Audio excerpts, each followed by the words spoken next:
Halo Sabreker, apa kabar kalian semua? Doa terbaik buat kalian pastinya. Balik lagi sama Bang Kim tentunya. Kali ini Bang Kim bakalan ngerekap alur cerita Master Kultivasi Supranatural, mulai dari part 1 sampai dengan part ke-6. Dan untuk kalian semua tentunya kali ini spesial 1 jam plus. Dan langsung aja kita ke alur ceritanya. Scene diawali dengan pemandangan di desa pinggir pantai. Nampak terlihat cuaca sejuk dengan pemandangan yang indah. Terlihat sebuah rumah besar dan mewah yang ternyata di dalamnya terdapat sepasang pria dan wanita sedang berbincang sambil meminum kopi atau teh. Tebak saja sendiri. Nampak terlihat seorang wanita tersebut yang tidak diketahui namanya sedang bertanya kepada pria yang ada di depannya. Wanita itu bertanya untuk memastikan apakah benar pria yang di depannya adalah Taoist Master Shi, sang pemilik rumah ini. Nah, Sabreker, jadi ternyata wanita itu sedang bertamu dan ingin bertemu dengan Taoist Master Shi. Sambil menuangkan secangkir teh, pria tersebut berkata kepada wanita itu dan menanyakan apakah ia tidak cocok sebagai pemilik rumah. Dan ternyata diketahui bahwasannya pria itu bernama Master Shi. Jadi gini Sabreker, dari hasil penelitian Bangke nyimpulin ini orang dari pakaiannya aja udah mirip dukun-dukun mayoritas di Indo. Gimana enggak? Lihat deh, gelangnya aja udah menjuru ke arah situ. Bener enggak? Bener dong. Oke, lanjut ke ceritanya. Mendengar perkataan dari Master Shi, sang wanita merasa tidak enak hati. Sambil mengeluarkan keringat, sorry itu ada motor si kontol. Sambil mengeluarkan keringat, wanita itu menjelaskan bahwa karena sebelumnya ia berpikir sang Master Shi adalah sosok yang sudah matang, ya bahasanya kotor ya, bahasa kasarnya udah tua, udah peot. Ternyata setelah bertemu sosok Master Shi sangatlah jauh berbeda dari apa yang ada di pikirannya. Setelah mendengar penjelasan wanita tersebut, sang Master Shi pun merasa sudah tidak ada kepentingan dan yang perlu dibahas. Ia pun menyuruh wanita itu untuk pergi dengan berkata, "Kalau begitu selamat tinggal, pintunya ada di sebelah sana." Dengan tegas, wanita itu pun menjelaskan inti dari kedatangannya adalah untuk bertanya tentang kehidupan, takdir, dan jodohnya. Sambil meminum teh tanpa basa-basi, Master Shi pun menuturkan bahwa tarif untuk secangkir tehnya dalam konsultasi bernilai 10.000 yuan. Ya, sekedar informasi untuk kamu yang belum tahu, 10.000 yuan itu senilai kurang lebih 22 juta rupiah. Kalau menurut Mimin, 22 juta itu daripada buat nanyain jodoh dan takdir, mending buatin usaha, ya enggak? Lebih berfaedah guys. Atau buat kalian yang suka cari petir Zeus, pastinya kalian bakalan all in untuk semesta. Lanjut. Tapi emang bener ya, kalau orang udah percaya sama paranormal, berapapun nilainya ya udah jelas lah A1 bakalan dijabanin sampai gimana pun itu. Lanjut. Sang wanita tersebut tetap berani membayar biaya konsultasi kepada sang master.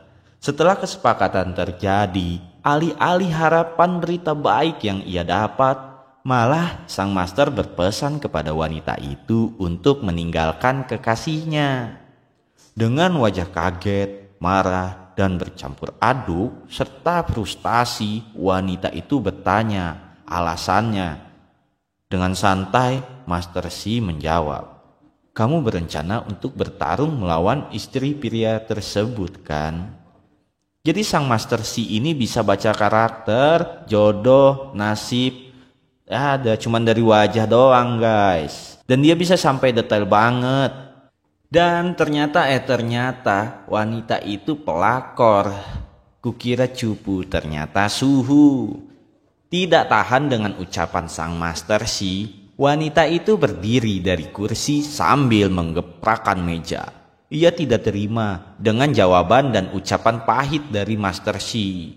Wanita itu pun lalu pergi dan meninggalkan Master Shi dengan rasa kesal.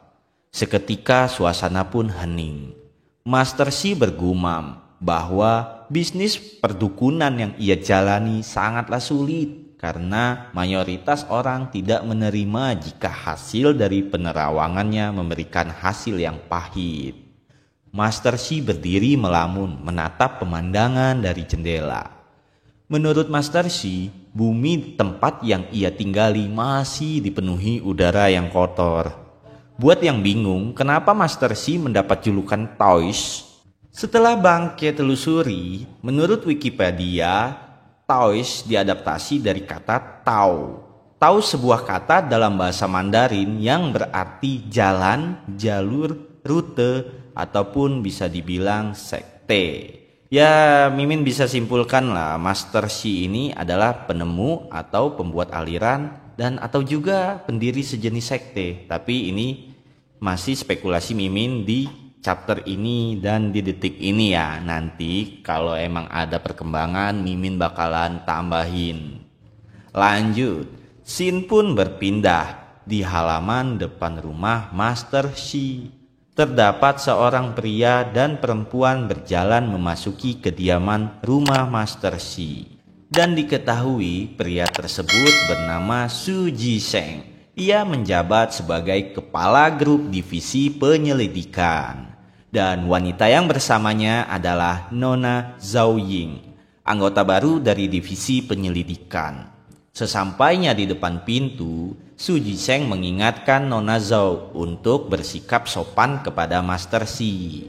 Sesampainya di dalam, mereka berdua memberikan salam hormat kepada Master Shi. Jujur ya, Subbreaker, Mimin di sini nih masih bingung sama si Master. Dia soalnya kalau dari fisik masih muda banget. Sampai-sampai Nona Zhao Ying yang tadi itu berpikir kalau si Master Shi ini nih masih seusia anak SMA.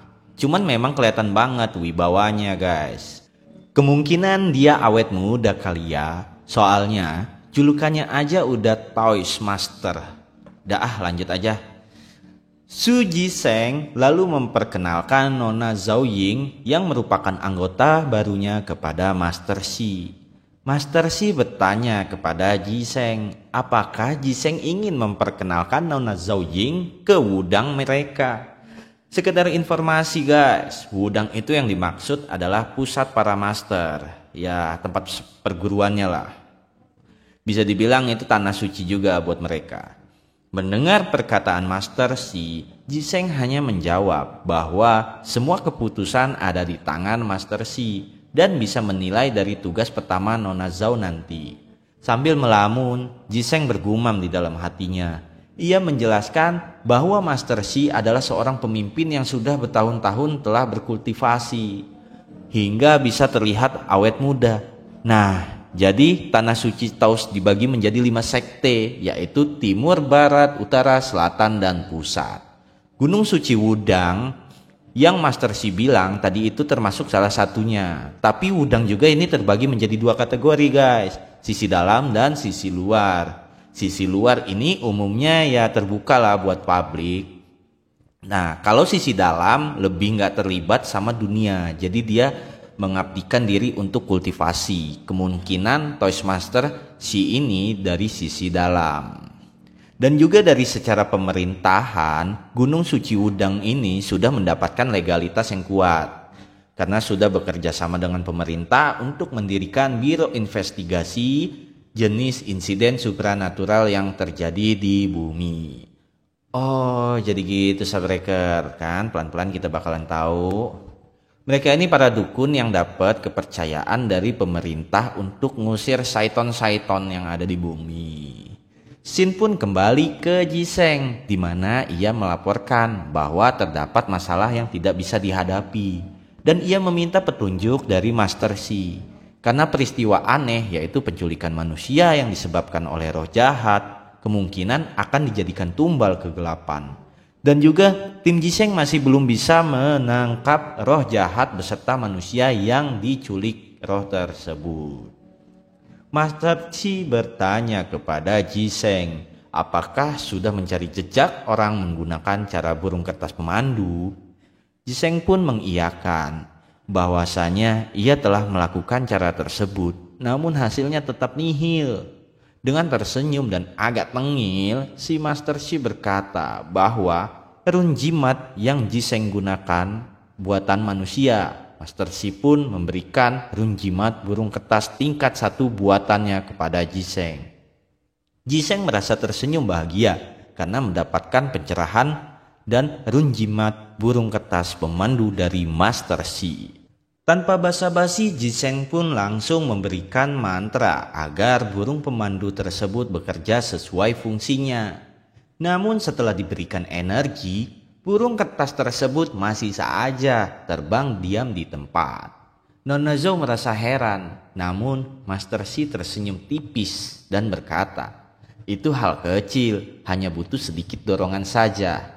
Lalu Master Shi pun mengeluarkan sedikit jurus dan memberikan mantra kepada burung kertas itu. Nampak terlihat aura keemasan keluar dari tangan Master Shi dan diserap oleh burung kertas. Seketika burung kertas itu dengan sigap melaju kencang. Nona Zhou dan Su Jiseng terlihat tersenyum puas dengan apa yang dilakukan oleh Master Shi. Master Shi pun dengan sigap mengajak mereka berdua untuk pergi mengikuti burung kertas tersebut.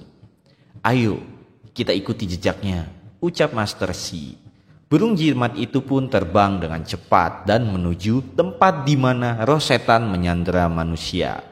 Master Shi dan 2 anak buahnya mengikuti dengan cara menaiki mobil pribadi. Mereka 2 bercakap tentang kewajiban utama adalah untuk menyelamatkan manusia yang disandera oleh roh jahat. Di saat perbincangan, Su Jiseng bertanya kepada Master Shi yang rela turun gunung, apakah tujuannya juga untuk menemukan pengkhianat yang bernama Qin Ku? Tanpa basa-basi, Master Shi pun membenarkan. Buat sekedar informasi ya Sabreker, jadi Qin Ku ini awalnya adalah anggota dari divisi pemburu roh dan ia berkhianat. Mungkin Qin Ku ini senior-senior mereka lah yang udah berkhianat gitu kan. Lanjut aja ceritanya. Jadi di Gunung Wudang terdapat sebuah teknik Taois tingkat tinggi yang dinamakan Heaven and Earth yang dibagi menjadi 2 kitab jurus, yaitu kitab satunya Heaven dan kitab satunya Earth. Ya mungkin surga dan bumi gitu. Yang bisa menerapkan kultivasi jurus tersebut adalah orang yang lahir murni dari keturunan Tao. Sedangkan tubuh Tao murni bawaan sangatlah langka. Jadi meskipun Gunung Wudang memiliki buku berharga tersebut, buku itu hanyalah buku usang yang menjadi pajangan. Dikarenakan tidak banyak orang yang bisa belajar berkultivasi dengan buku itu.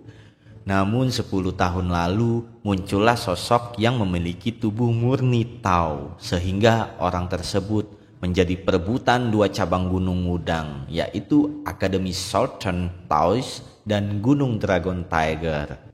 Dengan perebutan sengit, akhirnya mereka pun melakukan kompetisi. Sosok anak yang menjadi perebutan 2 cabang Gunung Wudang tersebut adalah Shi Lao, yaitu sekarang sudah menjadi Taoist Master Shi.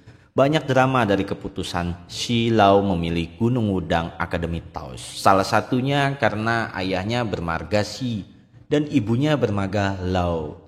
Jadi ternyata begitu Sabreker. Pelan-pelan kita mulai tahu sepak terjang dan masa lalu dari Master Shi.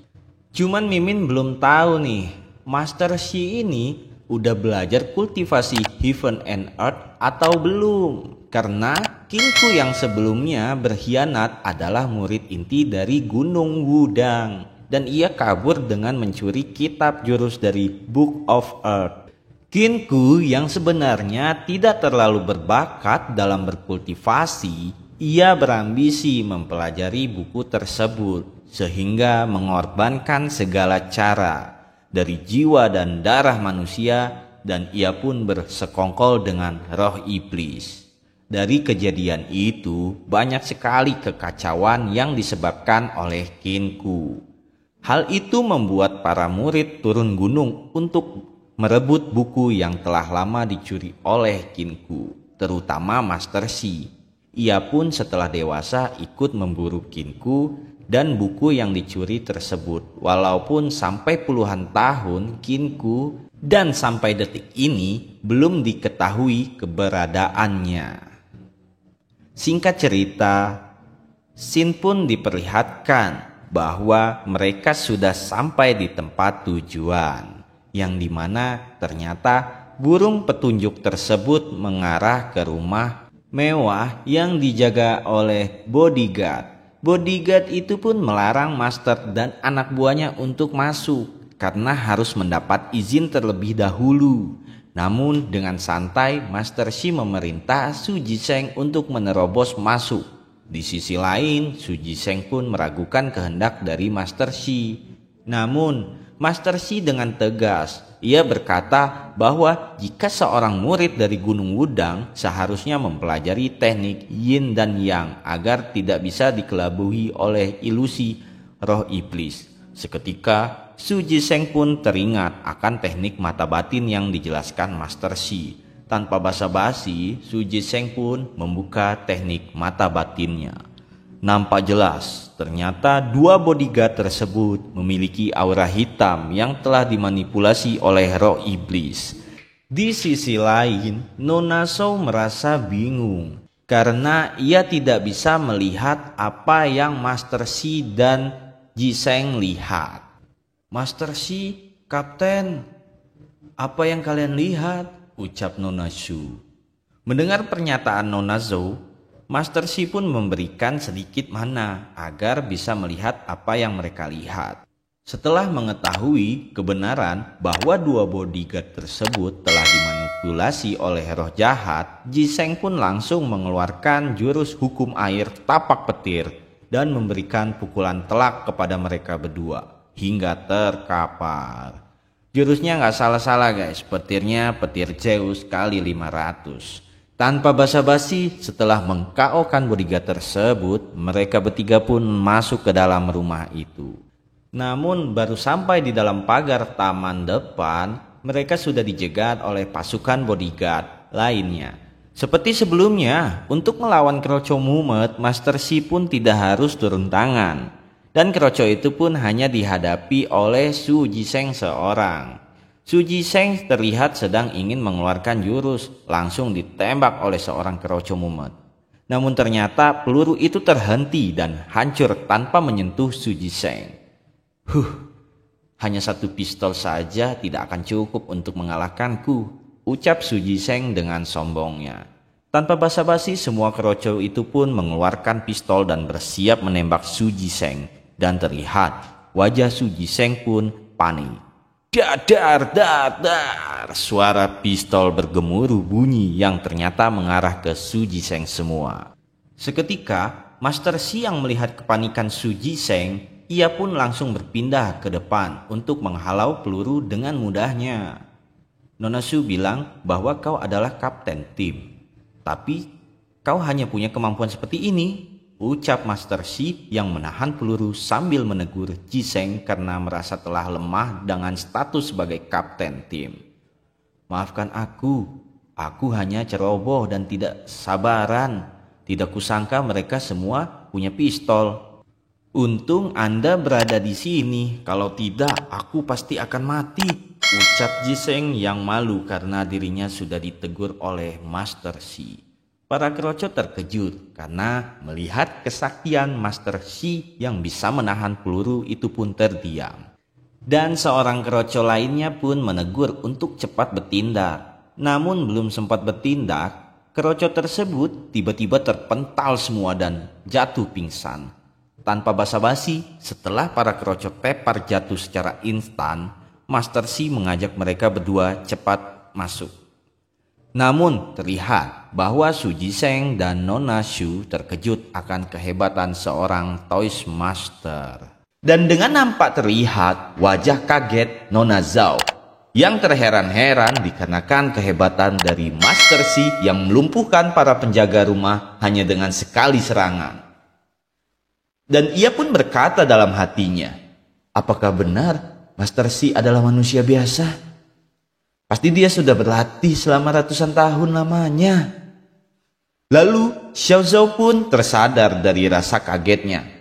Setelah mendengar perkataan dari Xu Jisheng bahwasannya situasi selanjutnya kemungkinan akan lebih berbahaya, Nona Zhou pun diperintahkan untuk tetap menunggu di lokasi tersebut sampai bala bantuan datang.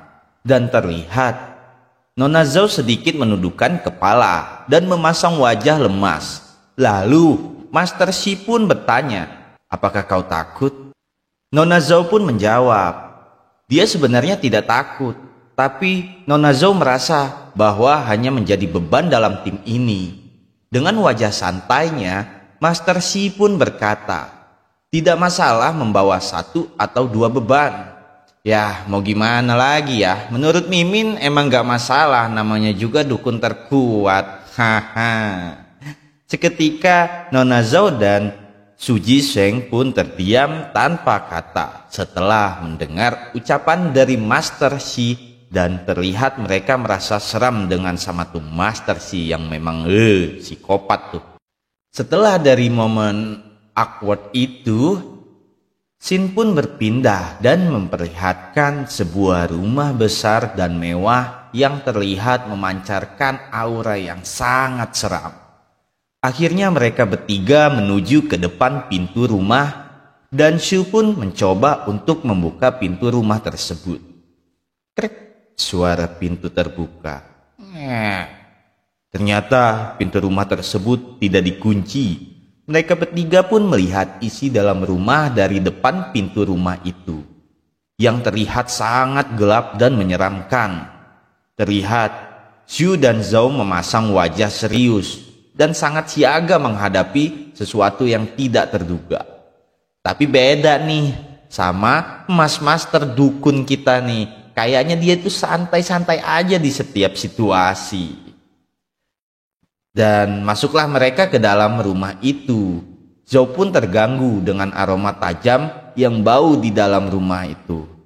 Dan Xiao pun memperingatkan untuk tetap berhati-hati, karena penyergapan bisa terjadi kapan saja. Nah, di sini Mimin cukup gimana gitu sama Master Xi ini. Coba teman-teman lihat Xu dan Zhou pakai senter nih. Sedangkan Master Xi ini dengan santainya jalan nggak pakai senter kan, bangke ya kan. Sembari berjalan menyusuri rumah, Master Xi bertanya kepada Xu, apakah Xu masih belum memiliki artefak sihir? Xu menjawab dengan sedikit senyum menahan malu. Ia berkata bahwasannya ia belum memiliki artefak sihir karena dia belum memenuhi persyaratan untuk menggunakan artefak sihir di levelnya saat ini. Dan ternyata keberuntungan Xu gede banget nih, karena Master Xi bilang bakal ngasih sebuah artefak sihir ke Xu.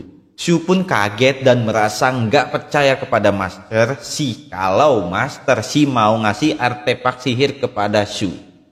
Di sisi lain, Zhou pun terlihat berjarak cukup jauh dari Xu dan Master Xi.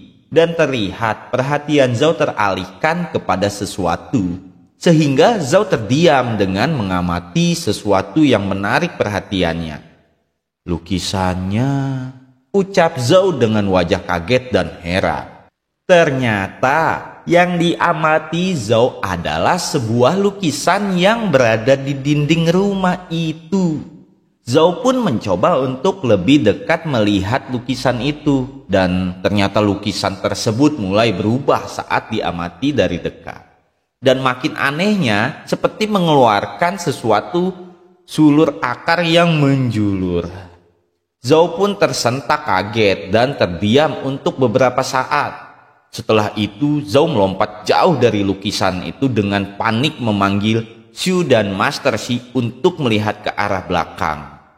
Xu langsung menoleh ke belakang melihat ke arah Zhou, dan saat itu pun Zhou melihat kalau lukisan di dinding mengeluarkan sulur yang cukup banyak panjang. Zhou berusaha berlari untuk menghindari serangan dari lukisan itu. Usaha Zhou pun akhirnya sia-sia. Zhou tetap tertangkap oleh sulur yang dikeluarkan oleh lukisan itu. Shu langsung berlari sebisa mungkin ke arah Zhou untuk menyelamatkannya. Pada saat itu juga, Shu refleks mengeluarkan kekuatan supranaturalnya yang terlihat seperti kilatan api berwarna merah yang keluar dari tangan kanannya. Terlihat Zhou sudah sebagian badannya ditarik masuk ke dalam lukisan itu. Thunder Talisman Sword sambil berlari mengarah serangan menuju lukisan yang menarik Zhou. Shu pun loncat, mengarahkan serangan kilatan cahaya merah berbentuk tebasan pedang. Tanpa diduga-duga, lukisan tersebut mampu menangkis serangan dari Shu. Shu pun terkejut setelah serangannya dipatahkan dengan mudahnya oleh lukisan itu. Dan Shu juga terikat oleh sulur yang dikeluarkan oleh lukisan dan juga ditarik paksa masuk ke dalam lukisan. Shu tidak mau hanya pasrah ditarik begitu saja. Shu mencoba untuk melepaskan diri dari sulur yang menariknya. Tampaknya usaha Shu sia-sia. Dia sudah mulai pasrah dengan keadaan. Pada saat Shu sudah pasrah, tiba-tiba dia merasakan ada sesuatu yang aneh. Shu pun menengok ke belakang dan ikatan dari sulur itu mulai melonggar. Saat itu juga terlihat monster pohon yang mengerikan keluar dari dalam lukisan, seperti dikeluarkan secara paksa oleh seseorang. Tidak lama kemudian terjadi ledakan yang cukup kuat dari dalam lukisan. Shu melihat dengan keheranan dan juga bertanya-tanya apakah yang sebenarnya terjadi. Dengan santainya, Master Shi keluar dari dalam lukisan dan membawa monster yang sudah tidak berdaya dengan tangan kanan serta membawa Zhou di tangan kirinya. Lalu terlihat Shu menemui Master Shi dan berkata, "Untung Master Shi ada di sini." Tiba-tiba Master Shi dengan wajah yang serius menunjukkan jari telunjuknya ke atas dan berkata, "Lihatlah ke atas." Zhou dan Shu langsung menengok ke atas. Terlihat sosok manusia setengah iblis dengan wajah yang menyeramkan dan memiliki mata yang merah menyala sera dengan wajah yang tersenyum jahat. Seketika Zhu dan Shu pun terkejut. Lalu Master Shi menjelaskan bahwa sosok itu adalah manusia yang berubah menjadi iblis. Zhu langsung berteriak dengan keras, "Di mana orang yang kau culik? Kemana kau membawanya?" ucap Shu. Dengan senyum jahat, iblis itu menjawab, "Benar." Iblis itu mengakui bahwasannya benar dia yang menangkap orang tersebut. Tetapi anak itu tidak bersamanya sekarang ini dan dia telah dibawa pergi oleh Toys Master Pang. Shu pun berkata, "Master Toys apanya? Dia adalah seorang kultivator iblis." Jika dilihat-lihat, manusia setengah iblis itu juga adalah seorang kultivator, namun ia berubah menjadi iblis. Ternyata iblis itu berkata bahwa dia sendirilah yang meminta untuk diajari oleh Master Pang. Zhou terlihat sangat penasaran, lalu bertanya mengapa ia mempelajari teknik iblis itu. Iblis itu dengan senangnya menjawab, "Karena uang tidak bisa membeli umur, tetapi Taoism bisa. Dan dengan hidup lama, dia bisa menikmati kejayaan dan kekayaan dunia ini.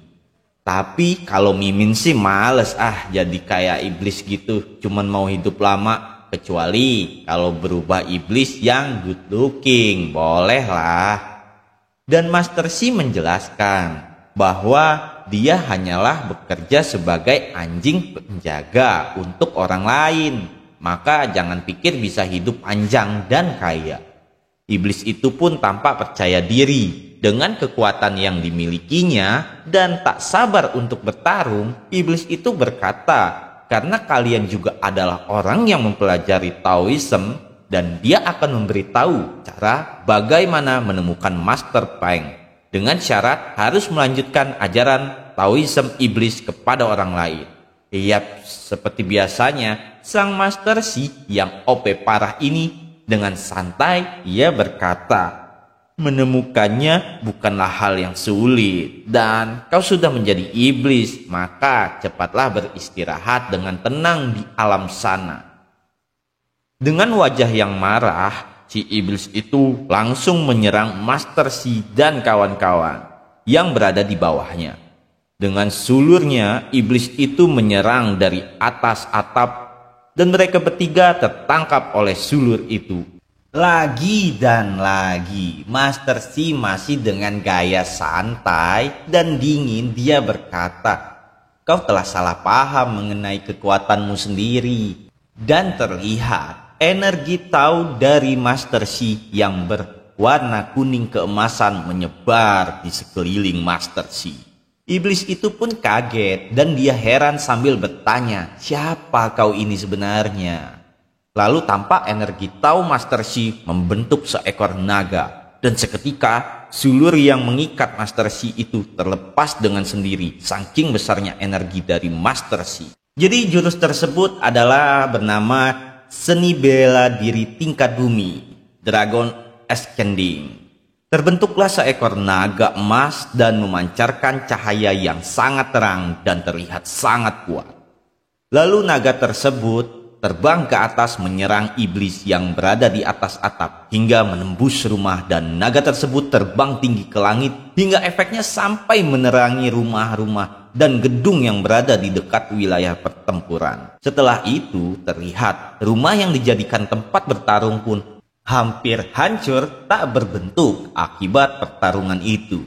Lalu Master Shi berkata, "Dasar cari mati." Zhou sontak terkejut dan kagum.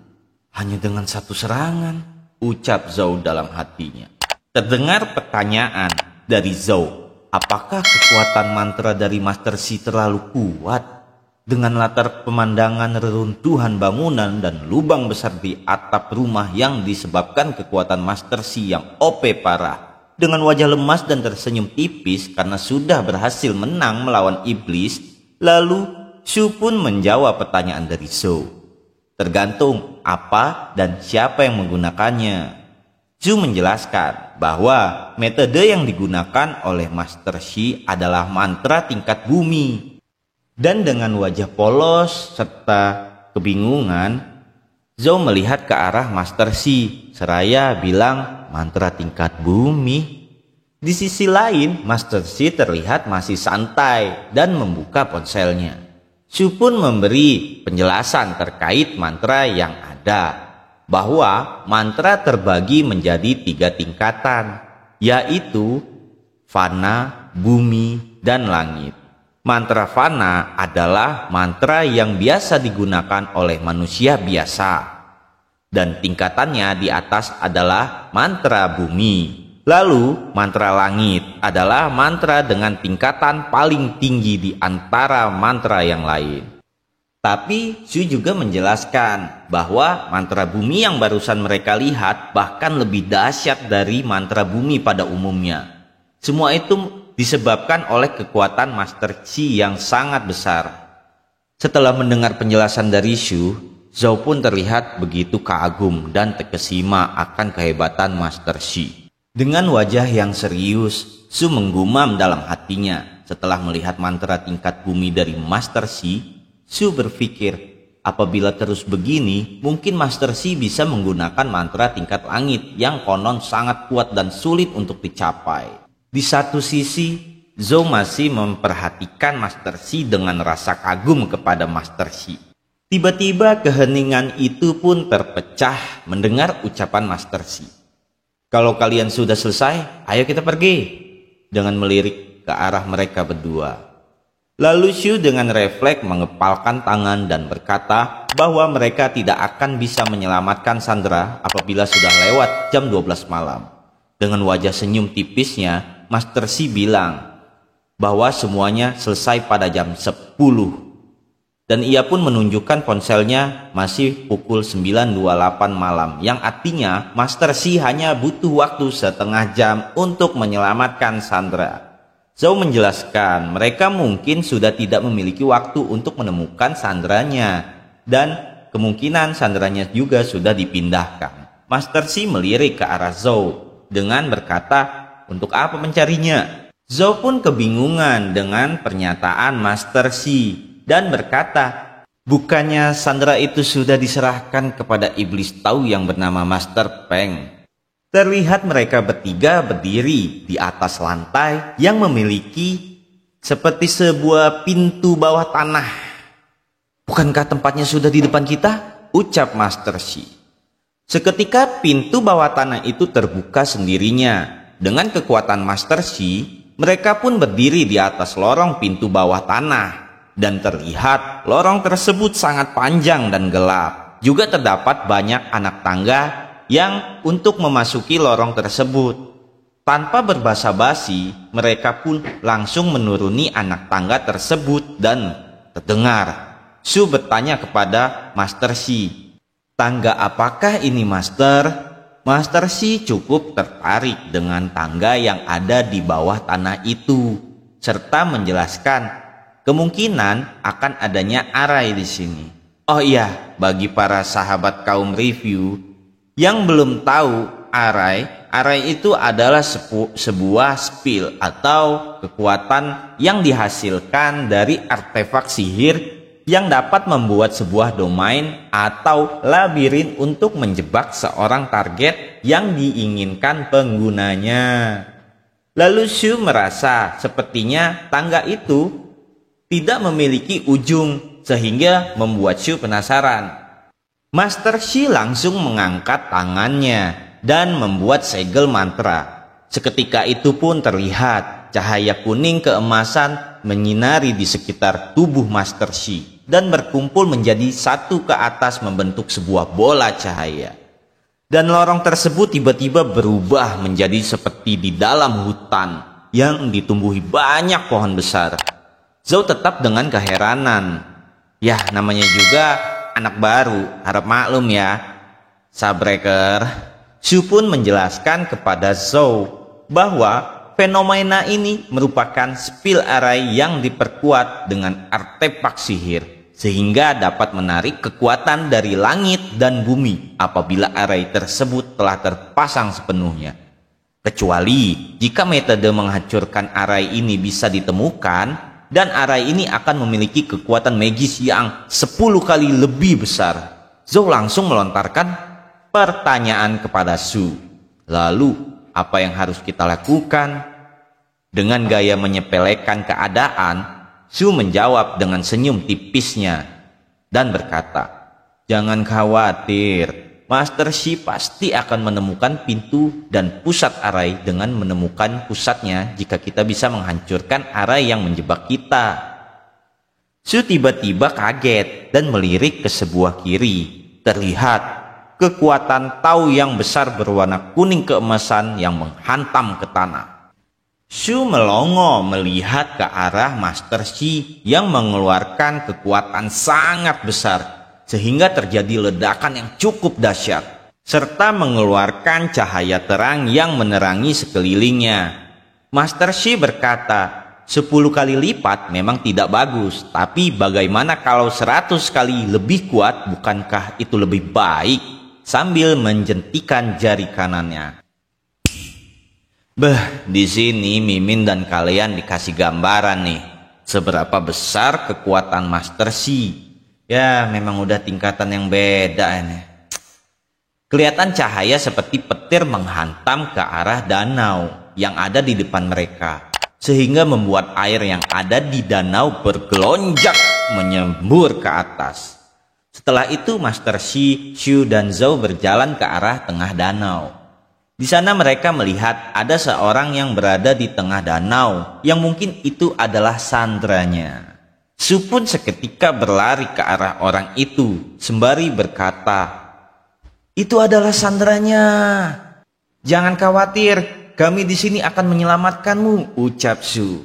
Tanpa disadari, orang yang Shu anggap adalah Sandra ternyata berubah menjadi iblis yang menyeramkan dan hendak menyerang Shu pada saat itu juga. Shu sangat terkejut. Dalam hati Shu berkata, "Habislah sudah." Sebelum iblis itu menyerang dan melukai Shu, datang sembaran seperti kilat yang berwarna kuning menyambar tepat di kepala iblis. Dan ternyata itu adalah kekuatan dari sang Master Shi yang sigap menyelamatkan Shu. Tampak Shu dan Zhou shock dengan kejadian tersebut. Master Shi melirik ke arah sebelah kiri atas seperti dapat melihat dan merasakan keberadaan dari seseorang yang memasang arai yang menjebak mereka. Lalu Shin berpindah. Nampak sosok orang yang memegang kuas lukis dan ia terlihat cukup ketakutan dan tidak percaya akan apa yang telah dilakukan Master Shi.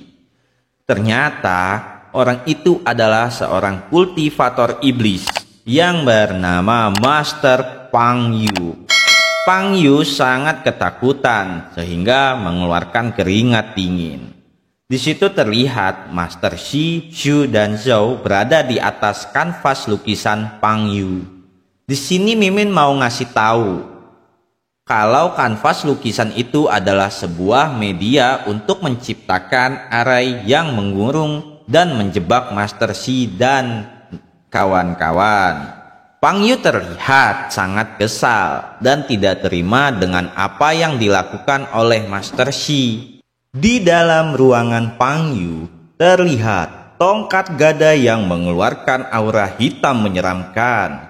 Pang Yu berkata pada sandera yang dia tahan bahwa tidak ada yang bisa menyelamatkannya walaupun Master Shi adalah pria yang sangat berbakat. Pang Yu berkata seperti itu karena merasa aman dengan memiliki Ghost Hammer. Oh iya nih, Ghost Hammer itu adalah nama dari tongkat gada yang ada di sebelah kanan Pang Yu yang memancarkan aura gelap. Pang Yu melihat ke arah Ghost Hammer dan berkata bahwa sebentar lagi Sandra dan para penyusup yaitu Master Shi akan menjadi makanan bagi artefak sihir Ghost Hammer. Mimin pikir Pang Yu ini orang yang pinter dan hebat. Ternyata cuman orang tua biasa yang sok menjadi penjahat, guys. Hahaha. Belum tahu aja tuh orang gimana OP-nya si Master Shi ini. Kembali ke topik ya Sabreaker kaum review. Terlihat Pang Yu tertawa dengan bangga dan lepasnya. Seakan dia sudah pasti menang melawan Master Shi. Belum menikmati tawa jahatnya, Pang Yu tersentak kaget melihat ke arah kanvas lukisan yang menjadi media arai. Ternyata Master Shi dan kawan-kawan tiba-tiba menghilang dari lukisan kanvas itu. Masih bingung mencari keberadaan Master Shi, muncul lingkaran hitam tepat berada di atas kepala Pang Yu.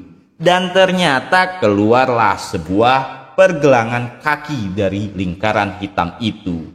Pang Yu pun dibuat tambah heran dengan apa yang sebenarnya terjadi.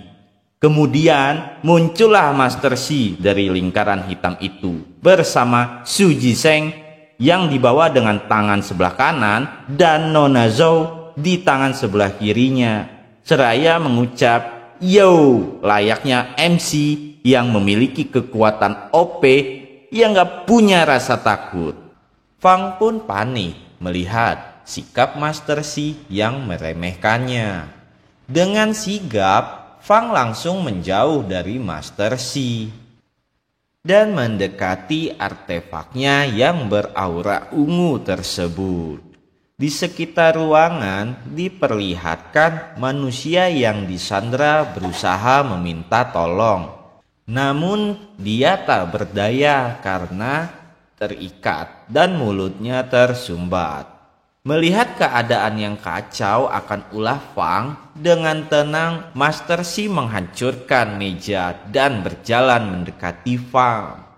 Fang pun merasa disudutkan dan ia segera mengeluarkan teknik kuas bambu hatinya untuk mempertahankan artefak gada yang ia pikir bahwa Master Shi berniat mengambil artefak tersebut. Su Jisheng berpikir bahwa artefak palu gada itu akan direbut oleh Master Shi dan akan diberikan kepadanya. "Master, aku sedang tidak mencari artefak sihir kok," ucap Su Jisheng. Namun Master Shi berkata bahwa artefak palu gada memang tidak akan diberikan untuk Jisheng karena artefak palu gada tersebut akan hancur sebentar lagi. karena tidak adanya keseimbangan antara kultivator dan pengguna artefak palu itu. Tapi Su Jiseng bisa memiliki artefak kuas yang digunakan Fang. Mendengar penjelasan Master Shi, Fang termenung heran. Di saat pembicaraan itu, Master Fang bertanya kepada Master Shi, dari sekte manakah Master Shi berasal? Hai rekan sesama Toys Master, dari sekte manakah Anda berasal? Ucap Fang. Mendengar pertanyaan Fang, Su Jiseng kesal karena Fang seolah-olah memiliki kehebatan yang sama dengan Master Shi-nya.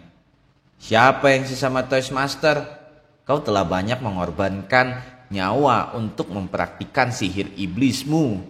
Kau kira kau sama seperti kami? Ucap Su Jiseng.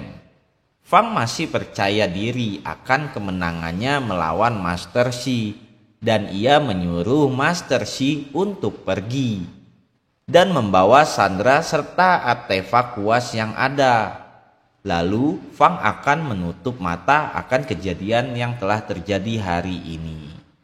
Jadi bangke ini masih belum tahu maksud dan tujuan dari ucapan Fang. Ya, kemungkinan ada dua nih, antara Fang meremehkan Master Shi atau Fang yang memang takut melawan Master Shi. Karena dari ucapan Fang, raut wajahnya masih aja bisa senyum. Cuma ya namanya juga pemeran utama, MC kita nggak mau gentar dong. Sambil senyum, Master berkata, apa yang membuatmu mengira bahwa kau berhak membuat kesepakatan denganku? Ucap Master Shi. Mendengar ucapan Master Shi, Fang tersulut emosi. Dan ia menegaskan bahwa ia tidak takut dengan Master Shi. Tanpa basa-basi, Fang langsung memakai artefak palu gada dan berniat membinasakan Master Shi dengan sangat percaya diri. Palu gada yang digunakan Fang sudah banyak memakan korban jiwa. Terlihat banyak sosok roh iblis di artefak palu gada itu yang sebelumnya adalah korban diculik oleh Fang. Nona Shu yang melihat itu merasa ketakutan. Master Shi pun menjelaskan cara agar roh tersebut bisa pergi dengan tenang dengan mendoakan secara religius.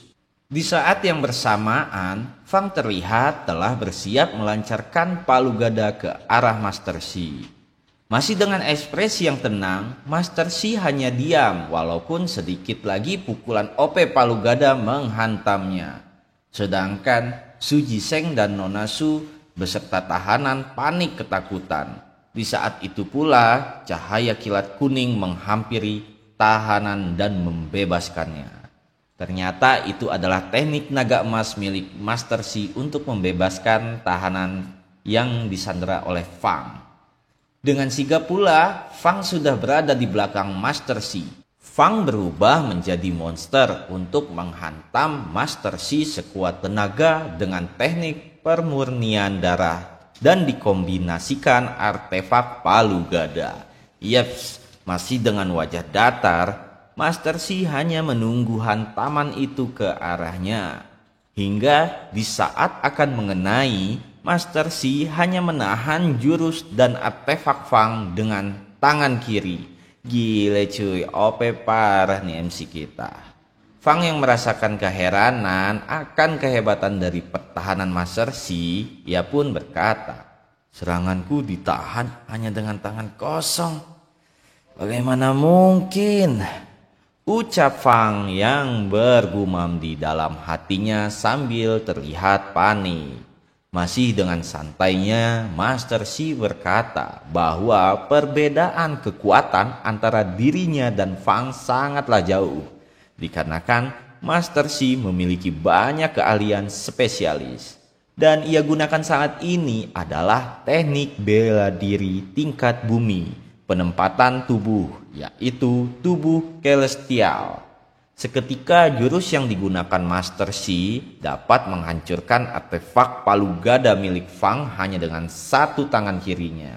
Melihat kenyataan bahwa jiwa-jiwa manusia yang ia tumbalkan untuk artefak palu gadanya hilang sia-sia, Fang nambah kesel nih guys dan siap melancarkan teknik selanjutnya. Namun belum sempat melakukan apapun, Master Xi dengan sigap memberikan pukulan jurus tinjunya tepat di perut Fang. Dan dar! Terlihat jelas lubang di perut Fang. Jahat, MC parah nih guys, senggol dong. Scene berpindah. Dengan tidak adanya lagi pertarungan karena Fang telah dikalahkan oleh Master Xi pun memberikan tugas kepada Su Jiseng dan Nona Su untuk mengecek keadaan Sandra beserta area sekitar. Nona Su mengucapkan terima kasih kepada Su Jiseng dan juga Master Xi. Namun sambil merasa panik, Nona Su menunjuk ke arah atas, yang ternyata di atas banyak sekali roh yang berkeliaran. Diketahui bahwa roh tersebut berasal dari artefak palu gada yang hancur. Master Xi pun mendoakan roh yang bergentayangan agar dapat pergi dengan tenang. Roh pun sudah pergi dengan tenang. Su Jiseng yang sedang membopong Sandra mengucapkan terima kasih kepada Master Xi. Namun di saat itu pula ponsel Su Jiseng berdering. Terlihat nama kepala Song di HP Su Jiseng. Nona Su merasa heran mengapa sinyal baru muncul ketika masalah sudah selesai. Yaps, merasa bertanggung jawab sebagai kepala divisi, Su Jiseng menjelaskan kepada Nona Su bahwa ketika terdapat roh jahat, sinyal akan terblokir dan menghilang di area tersebut. Begitu pula sebaliknya, jika roh jahat menghilang, sinyal pun akan muncul kembali. Telepon dari Kepala Song pun diangkat oleh Su Jiseng. Kepala Song bertanya kepada Su Jiseng tentang keberadaan mereka agar timnya dapat menyergap untuk membantu tim Su Jiseng. Namun, Su Jiseng mengatakan kepada Kepala Song bahwa mereka berada di basement villa dan sudah menyelesaikan semuanya dengan sukses.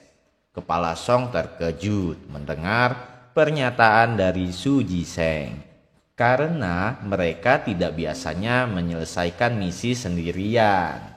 Ini ceritanya udah kayak film-film sinetron guys. Datang bantuan di saat semuanya udah beres. Ada. Scene pun menampilkan di mana Master Xi dan lainnya telah keluar dari villa. Terlihat bala bantuan sudah ramai untuk menjaga TKP tersebut. Seorang Sandra tadi pun sudah diberikan pertolongan. Di saat Master Xi melamun, nampak sebuah telepati yang datang tiba-tiba. Nampak sinar kuning dari langit menuju Master Xi. Entah apa yang terjadi karena scene ini tiba-tiba Master Xi berkata pada dirinya sendiri, hadiah yang diberikan dewa sudah sampai. Lakukanlah kebaikan maka kau akan mendapatkan yang setimpal. Semua yang kami lalui malam ini sepadan dengan hadiah ini. Nah Sabreker, jadi kemungkinan Master Xi ini dapat ilham atau dapat hadiah ya. Aduh, nggak tahu nih mimin nih. Bangke juga bingung. Oke lanjut. Di saat yang bersamaan datang Su Jiseng bersama Kepala Song. Ia menemui Master Xi. Su Jiseng pun memperkenalkan Kepala Song. Begitu juga Kepala Song diperkenalkan ke Master Xi. Kepala Song sontak memberikan hormat kepada Master Xi. Dan ia sangat berterima kasih karena sudah membantu mereka. Namun Master Xi langsung menyatakan bahwa ia ingin pergi. Kepala Song merayu Master Xi agar mau diajak makan malam dulu guys. Karena dia udah bantuin timnya sampai larut malam. Tapi ya tetap aja Master Xi jalan terus buat pergi ngabain ajakan dari Kepala Song. Seketika Master Xi terdiam membeku. Dia berpikir bahwa mereka bisa membantu Master Xi dalam hal lain. Ayo coba tebak, ayo apa, bantu apa Sabreker? Iya, Master C yang statusnya Toys Master aja masih butuh bantuan. Coba ada nggak yang bisa nebak ini? Apa yang perlu dibantu? Ya, bukan cuma Bangke yang mau tahu nih, tapi Kepala Song dan juga Suji Seng kepo.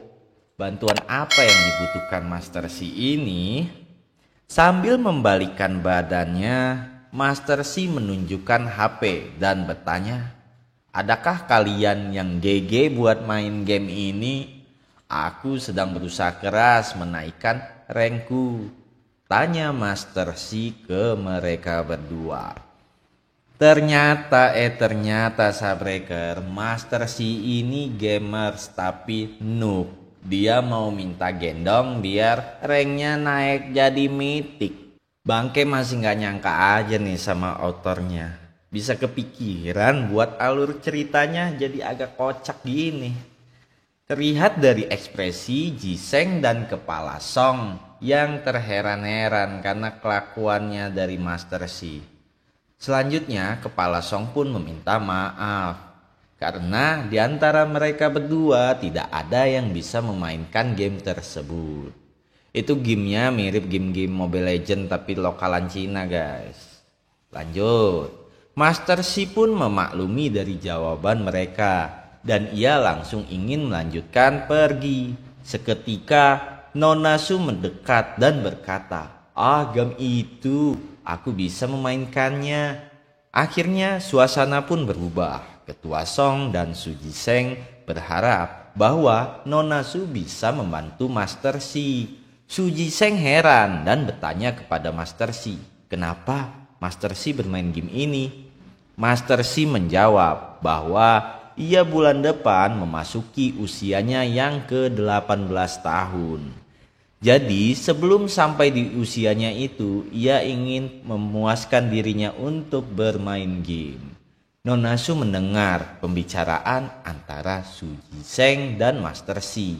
Ia terkejut karena usia Master C baru 18 tahun, tapi udah segege itu. Nona Su ini kayaknya udah mulai ada benih-benih cinta guys. Yup, lanjut. Tanpa basa-basi, Master C pun langsung minta si Nona Su mabar. Jadi mereka ini mabar posisinya lagi masih di TKP. Aduh, gak ada otak banget nih, dasar player noob. Di saat mabar berlangsung, ini si Master C banyak cocot. Dari A sampai Z banyak banget nyuruh-nyuruh si Nona Su buat ini itu. Sampai dimana Nona Su ngerasa paleng dan dia gak sengaja ngebentak Master C. "Diem bacot lu, mau menang gak?" ucap Nona Su yang spontan berkata kasar. Tapi Master C ini mengabaikan bentakan dari Nona Su. Namun Nona Su diperingati oleh Ketua Song dan Suji Seng untuk sabar. Akhir cerita dari game tersebut, mereka pun bisa memenangi game ML-nya guys. Master C mengakui bahwa Nona Su memang benar-benar GG dan akan mengajaknya untuk mabar di lain waktu. Karena Master C ini harus pulang, ia pun pamit. Lanjut, Kepala Song pun menugaskan Nona Su untuk mengantar pulang Master C dengan mobilnya. Mereka berdua pun pulang bersamaan. Dalam perjalanan, Master C menonton YouTube di HP-nya dan diperlihatkan sosok wanita blonde cantik sedang diwawancara. Ia adalah pemimpin dari barang antik terkemuka yang bernama Nona Ma Xiao Sang dengan panggilan Presiden Ma. Seorang reporter mengungkapkan bahwa berkat Nona Ma, harta karun nasional dapat kembali ke negara mereka. Ya, intinya dari wawancara itu dapat disimpulin bahwasanya Nona Ma itu hebat lah ya dalam berbisnis dan juga dia baik hati sama orang-orang. Mendengar dari ucapan Nona Ma, Master C tersenyum dan ia berkata, "Anda sungguh orang yang langka, orang yang sangat kaya namun masih baik pada orang-orang di sekitar." ucap Master Si sambil tersenyum. Singkat cerita, Master Si pun sampai di rumah dan telah tiba di halaman depan rumahnya. Saat hendak masuk ke dalam rumah, nampak cahaya terang dan ternyata terdapat sebuah mobil datang. Seorang supir membukakan pintu mobil sambil berkata, "Presiden Ma?" Yah, dia adalah Presiden Ma yang dikepoin sama Master Si lewat HP-nya tadi, guys. Jadi apa hubungan Master Si sama Nona Ma ini? Ayo kita coba tebak. Master Si mendatangi mobil yang dinaiki Nona Ma dan bertanya tentang tujuan dari Nona Ma datang tengah malam menemuinya. Ternyata Nona Ma berkunjung tengah malam ke kediaman Master Si beralasan untuk menagih uang sewa rumah yang dihuni oleh Master Si. Namun, sambil menunjukkan video wawancara Nona Ma, Master Si menganggap bahwa menagih uang sewa di tengah malam adalah alasan yang tidak tepat. Karena Nona Ma orang yang sangat kaya. Nona Ma menjawab bahwa memang benar ia berniat menagih uang sewa dikarenakan Master Si menunggak bayar dari bulan lalu. Di dalam mobil, Nona Si mendengar percakapan mereka. Nona Si heran mengapa dan bagaimana mungkin seorang Master Si bisa menunggak bayar uang sewa rumah. Kembali ke Nona Ma dan Master Si, mereka masih berdebat. Master Si meminta perpanjangan waktu dalam 1 bulan ke depan. Namun, Nona Ma berdalih bahwa Master Si harus tetap membayar uang sewa sekarang juga. Dikarenakan tarif perdukunan dan konsultasi kehidupan Master Si senilai 10.000 yuan. Bagaimana dengan nilai segitu, ia tidak bisa membayar uang sewa. Master Si menjelaskan bahwa usaha perdukunannya tidak berjalan lancar dan ia meminta kepada Nona Ma untuk memperkenalkan relasi Nona Ma kepadanya. Dengan lembut dan sopan, Nona Ma menjawab bahwa memang benar ia memiliki relasi dan juga teman-teman pengusaha besar. Tetapi para pengusaha tersebut tidak percaya akan ilmu perdukunan Master Si. Nona Ma menyimpulkan, bila memang benar Master Si tidak bisa membayar, ia terpaksa harus mengusir Master Si dari rumah tersebut. Dan akhirnya Nona Ma pun pergi menuju mobilnya. Di saat Nona Ma berjalan pergi untuk pulang, ia diperingati oleh Master Si untuk berhati-hati karena terdapat aura hitam di area yintangnya. Dan itu adalah suatu pertanda buruk akan datang dalam waktu dekat ini.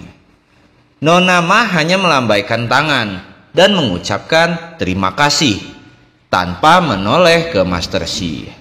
Sambil menghela nafas, Master Si berkata, "Sungguh pengusaha yang tak punya belas kasihan." Sebelumnya ini Master Si ini bangga-banggain tuh Nona Ma. Yang dia bilang katanya baik hati. Gimana sih Master Si ini kok pelin-pelan? Udah lanjut. Master Si pun melihat Nona Shu masih belum pergi. Lalu akhirnya ia menyuruh Nona Shu untuk pergi dan pulang. Scene diperlihatkan di saat Master Si siap untuk pergi tidur. Karena waktu sudah menunjukkan pukul 11 malam. Waktu pun berjalan bersamaan dengan Master Si yang sedang tidur pulas. Di saat waktu menunjukkan pukul 1 dini hari, nampak Master Si terbangun. Seperti sudah terbiasa akan pola tidur dan bangun, menurut Master Si di tengah malam adalah waktu yang sunyi dan terdapat energi Qi Tai Yin berlimpah. Ternyata momen tidur itu adalah waktu di mana Master Si untuk mengumpulkan energi Qi-nya.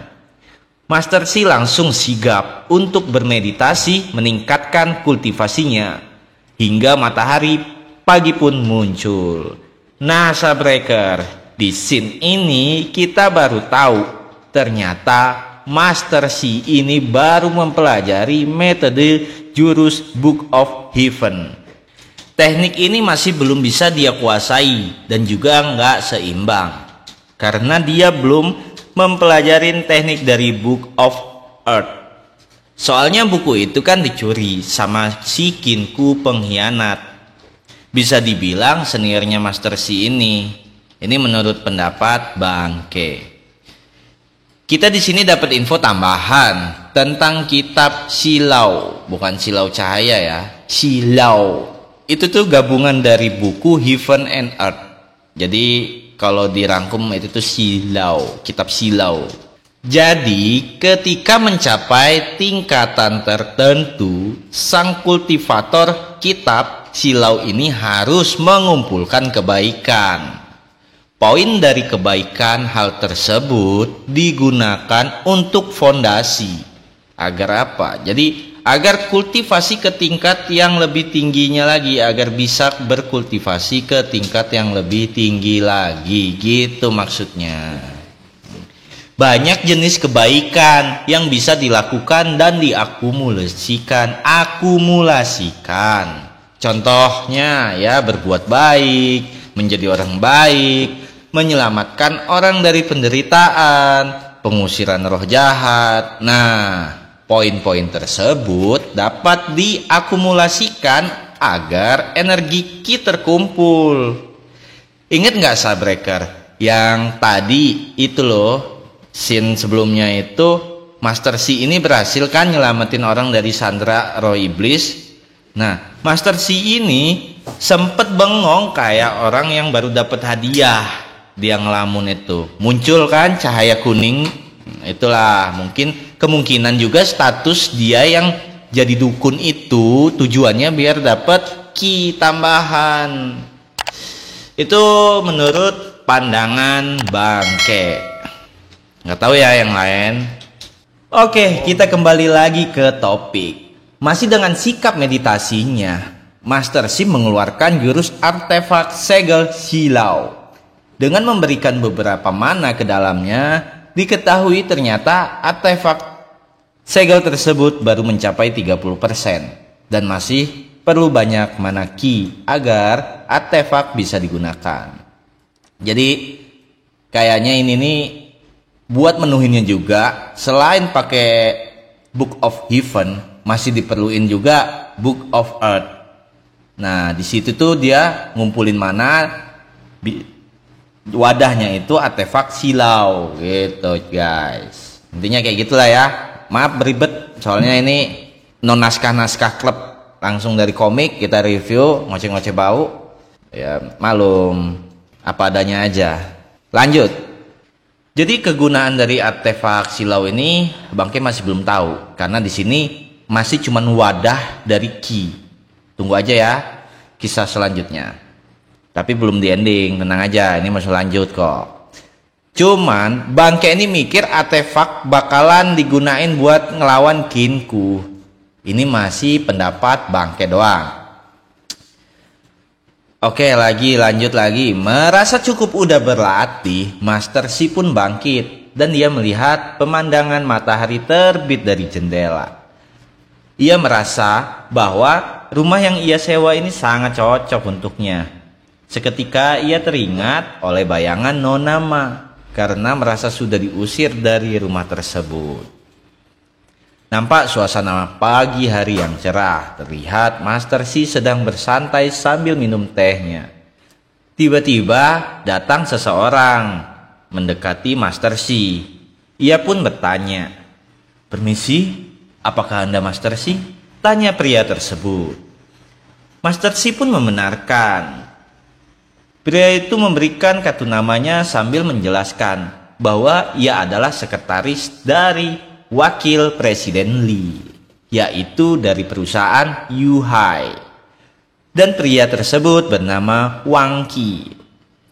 Wang Qi menyatakan bahwa perusahaan mereka sedang mengembangkan lahan yang akan dijadikan perumahan komersil elit dan beberapa bisnis baru lainnya. Dan perusahaan mereka sudah meletakkan batu pertamanya.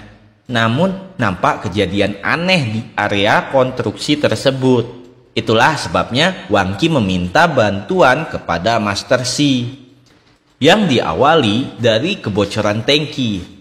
Walaupun sudah dicari, tetap saja tidak diketahui titik di mana kebocoran tersebut.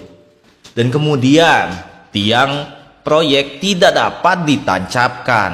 Angin berhembus kencang merusak papan iklan hingga mengakibatkan pekerja tertimpa papan tersebut. Setelah mendengar akan keluhan dari Wang Qi, Master Xi langsung menyimpulkan bahwa memang benar adanya kejadian aneh, tapi itu bukan masalah besar baginya. Wang Qi pun menambahkan bahwa sebelum ia menemui Master Xi, ia telah meminta beberapa master supranatural untuk mengatasi masalah tersebut, namun semuanya tidak dapat menyelesaikannya. Mendengar penjelasan dari Wang Qi, Master Xi berkata bahwa itu karena mereka tidak memiliki kemampuan. Sombong amat lo, Master Xi. Gaya. Kita lihat aja nih bisa apa Master Xi nanti. Ya, mereka pun akhirnya pergi ke lokasi konstruksi. Setelah menyepakati biaya yang ditawarkan oleh Master Xi. Sesampainya di TKP, nampak cuaca yang tidak kondusif dan aura suram terlihat, disertai dengan angin kencang yang berhembus. Di situ Master Xi langsung berkeliling melihat area proyek, dan ia juga melihat beberapa titik yang terdapat gangguan sosok roh iblis di sekitar area tersebut.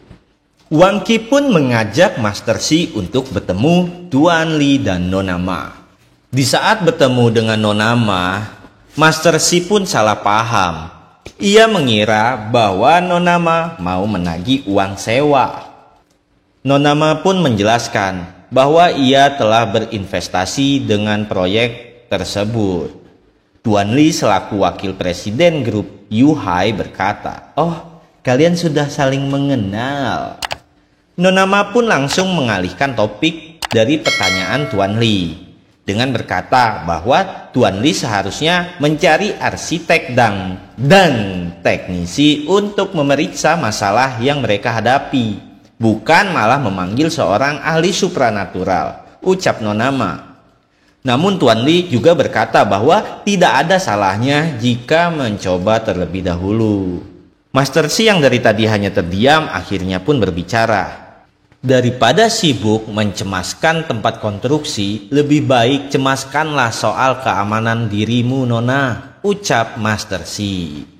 Mendengar dari pernyataan Master Xi, Nona Ma pun merasa tersinggung. Ia mengeluarkan kata ketus dan mengatakan bahwa mereka sudah memanggil beberapa Toys Master beserta Biksu Master.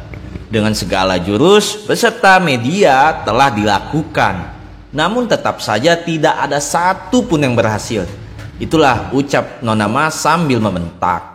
Ternyata memang benar. Setelah Master Xi melihat sekeliling, terdapat lonceng dan kertas magis menempel di beberapa titik. Dan Master Xi langsung menanggapi dari ucapan Nona Ma dengan berkata, jika para supranatural yang telah datang sebelumnya adalah palsu dan Toys Master dengan kekuatan yang sedang-sedang saja.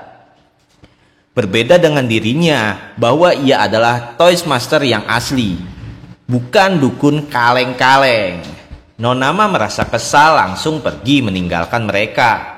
Ketika berjalan keluar, terdapat beton yang sedang diikat oleh alat berat terlihat seperti mau putus.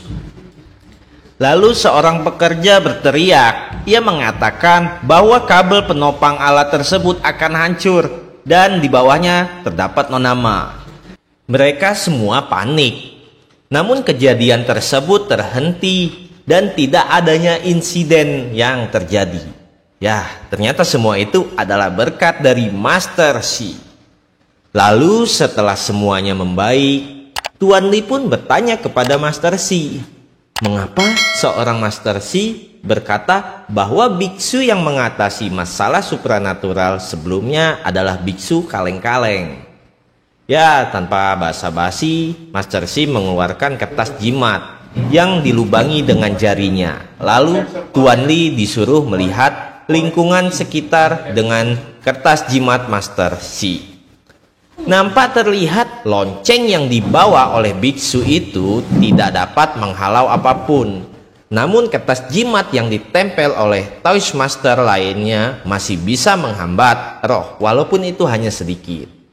Jadi intinya semuanya itu noob, dah gitu aja titik. Tapi yang tukang tipu itu biksu. Oke, lanjut. Setelah mendengar penjelasan Master Si, Tuan Li pun bertanya kepada Master Si, apa langkah selanjutnya yang akan ia lakukan? Master Si menjelaskan, untuk langkah selanjutnya yang akan dilakukan adalah menekan energi jahat terlebih dahulu. Namun sebelum melanjutkan untuk langkah selanjutnya, Master Si memberitahukan kepada Tuan Li untuk memanggil manajernya terlebih dahulu. Singkat cerita, proses penekanan energi jahat pun dilakukan. Master Si mengeluarkan kertas jimat yang ada di jubahnya, lalu kertas jimat itu pun dilempar ke tanah. Tuan Li penasaran akan hal apa yang terjadi.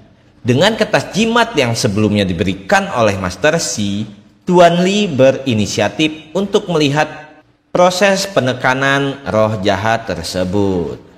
Namun ternyata cahaya kuning keemasan nampak dari kertas jimat yang dilempar oleh Master Si. Dan seketika kabut hitam menghilang. Tuan Li memuji Master Si akan kehebatannya. Dan ia pun menyuruh untuk semua para pekerjanya memasang tiang sesegera mungkin. Lalu tiang itu pun berhasil dipasang. Master Si menjelaskan bahwa untuk area proyeknya sudahlah aman. Namun pemilik dari proyek atau bos mereka yang masih belum bisa diobati, itu akan menyebabkan masalah tidak akan berhenti. Ya, karena itulah Master Si berkata di sebelumnya untuk memanggil bos dari manajer Tuan Li dengan tujuan agar semua akar masalah bisa diselesaikan.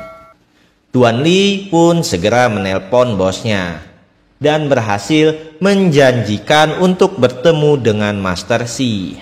Oke, scene pun berlanjut.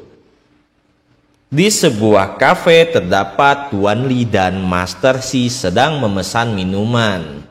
Di saat sedang menunggu, Master Si membuat jimat burung pencari roh iblis dan menerbangkannya.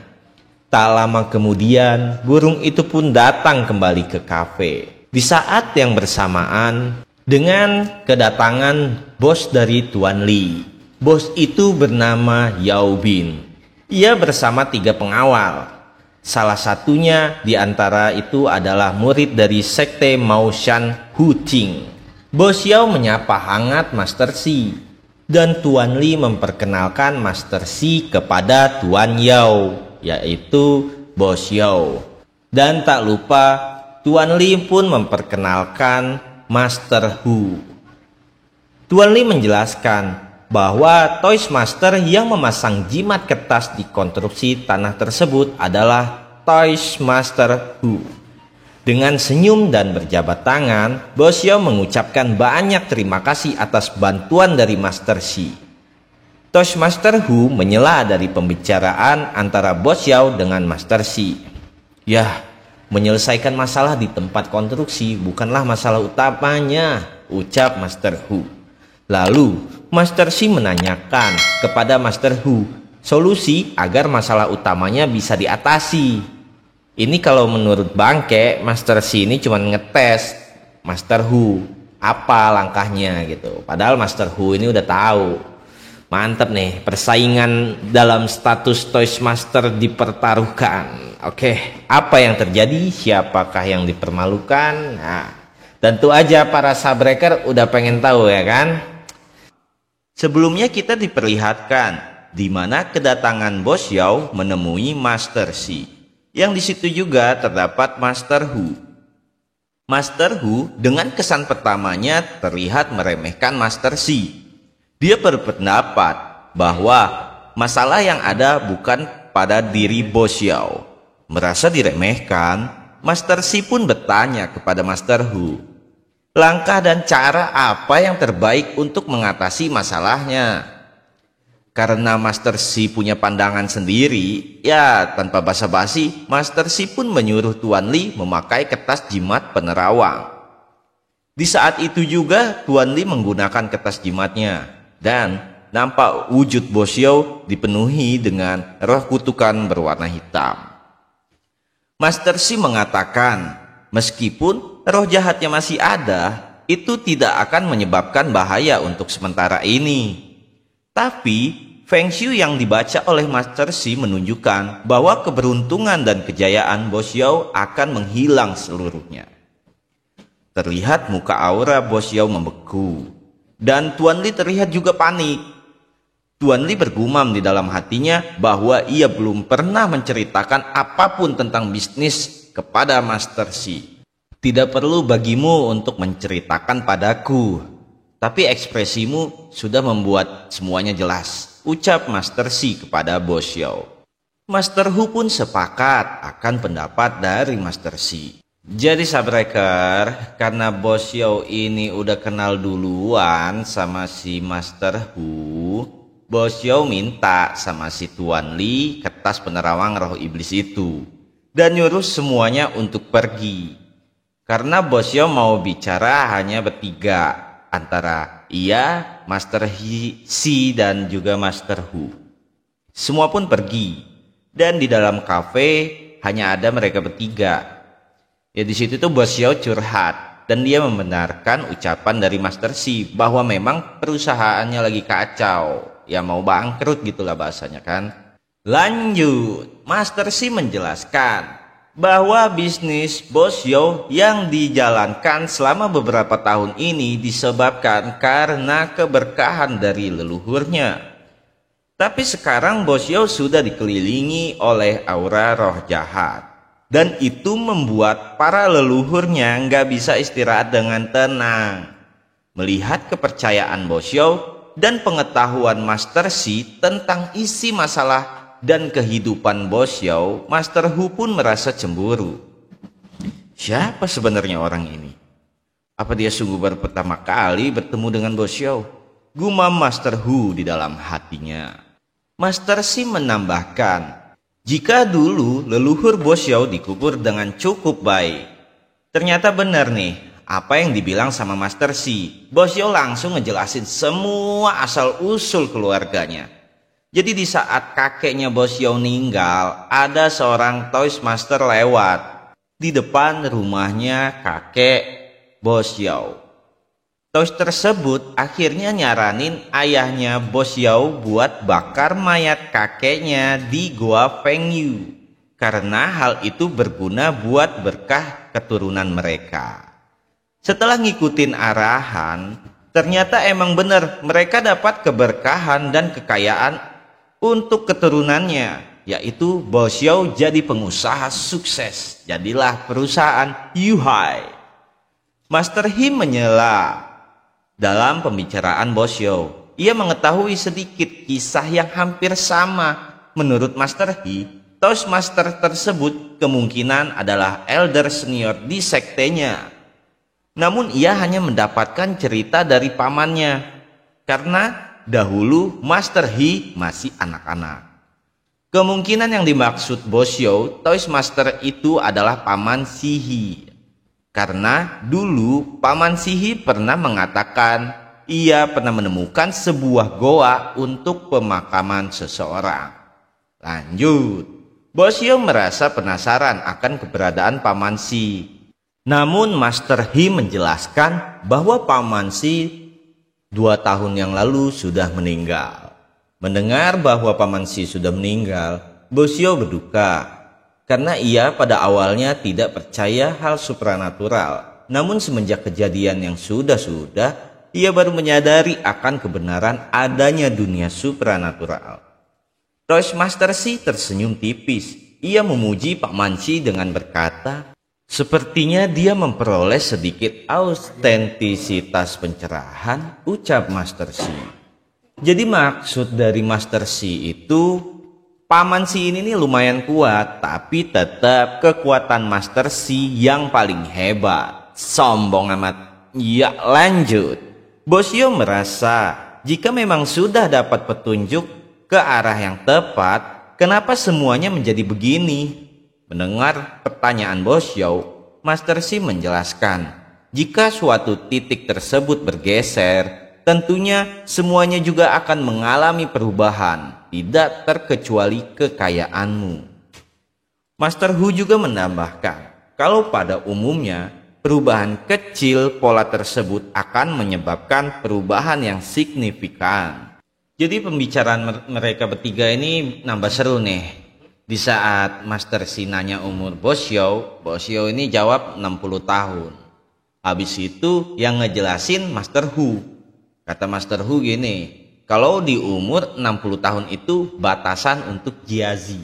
Jadi kalau keturunan Bosio udah mencapai 60 tahun, mereka bakal berubah jadi lebih rendah. Rendah apanya nih? Dari rezekinya sampai daya tahan tubuhnya menurun. Buat informasi aja, kalau jiazi ini maksudnya adalah kombinasi dari air, langit, bumi, simbolis dari elemen-elemen klasik gitu. Mimin juga sebenarnya nggak paham sih. Tapi ya udahlah, lanjut. Master Si menambahkan, kalau roh-roh jahat yang lagi muncul di sekeliling Bosio ini nggak bakalan ngebahagiain Maaf saya berakhir kurang fokus. Nggak bakalan ngebahayain dia. Cuman mereka itu ngincer uang dan aura negatif di sekeliling Bosio. Ingat ya guys ya, yang dimaksud ngincer uang itu bukan rohnya suka uang, bukan. Tapi pengen buat bangkrutin atau melaratin si Bosio ini lah. Pokoknya di sisi negatifnya gitu. Dalam perdebatan mereka, Master Hu nyaranin Bosio buat cepet pindahin itu makam kakeknya Bosio. Ucap Master Hu memang dibenerin nih sama si Master Si, bahwa memang bagus makamnya dipindahin, tapi hal itu aja nggak cukup. Karena roh jahat udah terobsesi sama si Bosio. Jadinya mau dipindahin doang makamnya itu tuh nggak bakalan cukup, Sabreker. Master Hu agak panik dengar penjelasan dari Master Si. Dan dia bertanya, apa Master Si punya cara lain buat ngatasin masalah tersebut? Master Si sambil tersenyum, dia cuma jawab, tentu saja. Master Si pun membacakan mantra, tanpa basa-basi ia pun mengeluarkan jurus. Ya, terdapat kilin roh naga emas di belakang Master Si. Sambil mengeluarkan jurus, Master Si menjelaskan bahwa kilin adalah yang terbaik untuk menekan dan mengusir roh jahat. Bosio yang melihat energi Master Si yang berbentuk naga emas dengan kertas mantra, ia terkejut. Lalu ia mengucapkan terima kasih. Proses penghisapan energi roh jahat pun dimulai. Dan di saat proses tersebut berjalan, Master Hu yang memang memiliki kemampuan hebat nampak terlihat kagum akan kekuatan dari Master Si. Sampai di dalam hatinya ia bergumam, kalau Master Si ini adalah tetua dari tempat suci yang telah bereinkarnasi. Lanjut. Ya, nampak roh jahat pergi menuju ke arah barat. Yang ternyata menurut pendapat Bosio, arah tersebut adalah tempat di mana makam kakeknya disemayamkan. Master Si pun menjelaskan bahwa memang benar roh jahat yang pergi itu menuju sumber dari makam leluhur Bosio, dan kilin akan mengejar lalu menekan sepenuhnya. Scene pun diperlihatkan di gunung makam leluhur Bosio. Roh jahat nampak bertarung melawan kilin dari Master Si. Kembali di kafe, dalam perbincangan mereka, Master Hu yang sudah mengakui akan kekuatan Master Si, ia pun mengucapkan terima kasih dan menganggap Master Si adalah seniornya. Dan juga ia bertanya, apakah mereka harus pergi menuju makam tersebut saat ini juga. Master Si yang nampak sedang fokus mempertahankan kilin untuk menekan roh jahat dari jauh, ia pun menjawab bahwa mereka tidak perlu untuk pergi ke makam tersebut karena hal itu merepotkan. Jadi guys, Master Si ini ngeluarin jurus kilinnya dari kafe itu sambil minum teh, sambil tempur. Anjay. Tak lama kemudian, Master Si sudah terlihat tidak lagi melakukan segel tangan untuk menekan roh jahat tersebut. Dan ia berkata bahwa roh jahat telah dibersihkan. Mendengar pernyataan dari Master Si, jika roh jahat telah dibersihkan, wajah semeringas Bo Xiao terlihat. Ia pun berniat untuk memindahkan makam dari leluhurnya itu. Dan tidak lupa mengucapkan banyak terima kasih kepada Master Si. Dengan wajah datar dan sambil menunjuk ke arah Master Hu, Master Si berkata, "Kau bisa menyuruhnya untuk mengurus pemindahan makam. Aku tidak akan mau repot-repot untuk hal tersebut," ucap Master Si. Agak songong nih ya nggak Master Si-nya. Senggol dong. Bacot kontol. Lanjut. Bo Xiao bertanya kepada Master Si cara yang terbaik untuk memindahkan makam leluhurnya tersebut. Master Si pun menjawab dengan santai, jika makam tersebut harus dipindahkan ke selatan sejauh 6 tiang-an dengan total 30 mil. Mendengar saran dari Master Si, Master Hu heran. Bagaimana tidak? Secara umumnya, pemindahan makam dilakukan dengan mencari urat nadi naga dan mengeceknya langsung ke lokasi. Paman Si yang mereka anggap orang hebat di sektenya saja tidak bisa melakukan hal tersebut tanpa pergi ke lokasi. Bo Xiao yang merasa bahagia karena masalahnya sudah diselesaikan, ia meminta Master Si untuk membantu ikut mengantar makam leluhurnya untuk dipindahkan dan siap memberikan hadiah kepada Master Si. Master Si pun menolak. Ia pun beranjak pergi sambil berkata bahwa untuk sisanya bisa diurus oleh kultivator manapun, karena itu adalah hal yang mudah. Bo Xiao merasa tidak bisa menahan keputusan dari Master Si. Ia pun mengikhlaskan keputusan Master Si. Sambil berjalan dan menengok ke arah mereka, ia menjelaskan untuk imbalan dan jasa yang telah ia lakukan dengan nilainya bertotalan adalah 300 yuan. Bo Xiao langsung mengiyakan dan siap memberikan uang 300.000 yuan tersebut. Namun untuk bonusnya mereka akan memberikannya nanti setelah perusahaannya stabil. Lanjut, Master Hu nampak kesal akan nilai yang disepakati oleh Bo Xiao dan ia tidak berdaya untuk meminta lebih dikarenakan Master Si telah menyelamatkan perusahaan Yuhai Group. Semua pun berakhir. Master Si lalu pergi meninggalkan kafe. Dan seketika di luar, Master Si menerima hadiah dari kebaikan yang ia lakukan seperti biasanya. Ia pun tersenyum dengan bergumam di dalam hatinya, sangat bagus. Ini berbeda dari yang lainnya. Aura ini enak. Lalu tak luput Master Si pun meminta kepada Bo Xiao untuk membawakan uang cash karena ia tidak mempunyai ATM. Bo Xiao pun mengiyakan dan ia meminta Tuan Li untuk mengantarkan Master Si pulang ke rumah. Pada saat di dalam mobil, Master Si meminta untuk diantarkan ke gedung Lanyu. Sesampainya di gedung Lanyu, di dalam ruangan terdengar suara wanita sedang berbincang via telepon. Ternyata wanita tersebut adalah Nona Ma. Dalam perbincangan terdengar Nona Ma berkata pada ayahnya, "Ayah, aku tahu bahwa ayah memiliki persahabatan dengan Master Si dari Gunung Wudang itu. Jadi harga sewanya hanya 50%. Hanya saja lokasi rumah lama sangat bagus dan juga perkembangan bisnis keluarga kita ya sangat membutuhkannya. Tidak masalah jika dia membayar sewa, dan kami juga tidak bisa saling mengingkari janji. Tapi karena dia tidak bisa bayar, gak apa-apa kan kalau aku usir?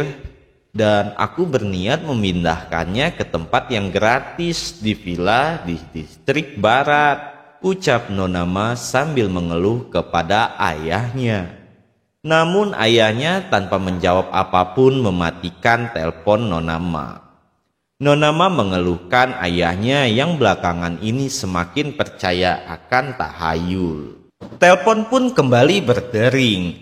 Ia pun mengangkat dan ternyata yang menelpon adalah pengusaha yang bernama Tuan Pang.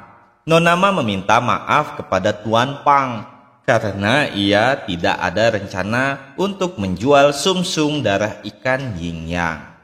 Jadi Nona Ma ini agak bete moodnya karena Master Si dan ayahnya yang buat sampai-sampai para pelanggan yang mau menawar barang aja di cancel sama Nona Ma.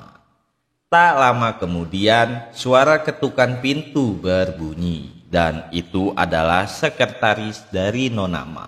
Sekretaris tersebut mengatakan bahwa di lantai bawah terdapat Tuan Si, yaitu Master Si yang ingin bertemu dengan Nona Ma. Tanpa basa-basi, Nona Ma mempersilahkan untuk Master Si menemuinya. Tolong suruh dia masuk, ucap Nona Ma.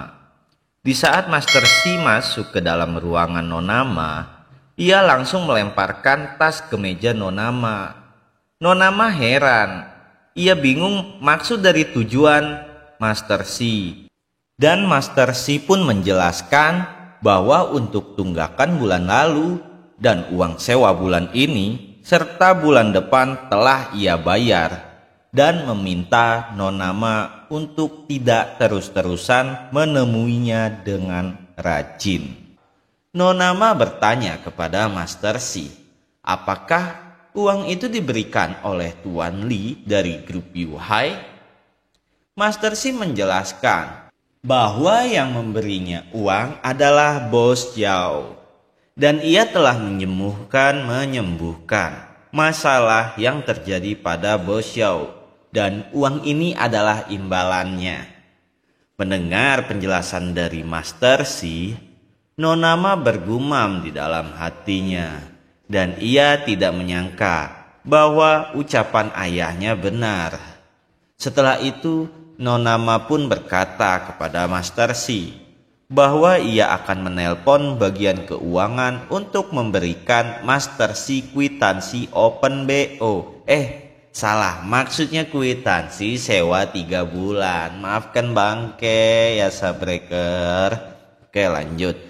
Master Si pun manut dan ia berkata bahwa semuanya terserah pada Nona Ma karena ia telah memberikan uang sewa untuk bulan lalu dan bulan depan. Nona Ma melanjutkan, apakah Master Si sudah melihat maut mendekati Nona Ma? Dengan peribahasanya, Master Si mengatakan kata-kata baik sulit ditemukan bahkan dari hantu. Mengatakan hal yang sama 2 kali itu terlalu berlebihan, ucap Master Si. Nona Ma tidak mengerti dengan peribahasa dari Master Si. Ia cukup berterima kasih akan peringatan dari Master Si. Dan jika ia kemana-mana akan terlebih teliti dalam keselamatannya. Master Si akhirnya pergi sambil mengambil kwitansi dan memberikan peringatan agar ia tetap waspada. Setelah Master Si pergi meninggalkan ruangan Nona Ma terdiam dan ia berpikir apakah ia harus menambahkan tim keamanan untuk melindungi dirinya. Lanjut, scene pun berpindah di mana dilihatkan seorang pria di depan komputernya sambil menelpon yang ia panggil sebagai Tuan Huang.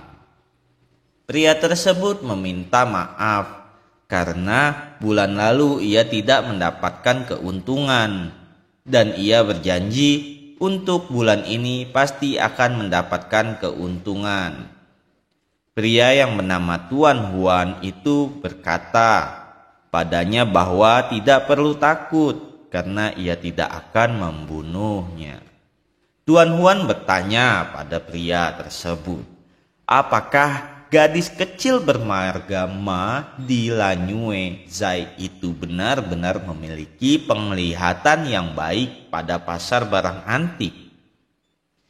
Pria itu pun menjelaskan pada Tuan Huan bahwa memang benar beberapa waktu lalu perusahaan Lanyue Zai hampir runtuh. Dan gadis kecil itu yang dapat menghidupkan kembali perusahaan tersebut. Bahkan ia berhasil mencapai tingkat yang lebih tinggi. Masih nampak sosok misterius dari Tuan Huang. Namun kalau bangke flashback di part-part yang sebelumnya, ini nih mirip sama si Kinku ya, si pengkhianat dari Gunung Wudang yang dicari sama para Toys Master itu. Ingat gak Subbreaker? Kalau gak ingat cek aja di part 1-nya itu. Lanjut, percakapan di telepon pun berakhir. Dan di meja Tuan Huang sudah ada kendi atau mangkuk beserta boneka kertas berbentuk tubuh. Ini nih kayaknya ritual mau nyantet guys. Ya kalau salah ya maafkan bangke. Seketika boneka kertas tersebut masuk ke dalam wadah itu dan langsung ditusuk dengan dupa. Lalu Tuan Huang pun mengeluarkan jurusnya. Ya, tidak lama kemudian aura jahat nampak dan berpindah ke dalam tubuh Nona Ma. Anjay, jadi Tuan Huang ini mungkin ngerasa bahwa binisnya ini kehambat karena si Nona Ma. Jadi dia nyantet Nona Ma. Bangke gak nyangka aja. Ilmu santet ini nih ternyata benar-benar ada. Ya sebenarnya memang ada dan bangke juga percaya sama yang begituan. Tapi masa iya sih zaman sekarang masih main santet-santetan? Aduh. Lanjut aja ya guys ya. Nona Ma terlihat seperti kepanasan. Ia menjerit teriak hingga terjatuh lemas. Saat terjatuh, Nona Ma berpikir, apakah ia akan mati di ruangan tersebut? Dan dengan cara seperti inikah ia mati? Nampak dari luar gedung, Master Si belum jauh dan merasakan aura negatif.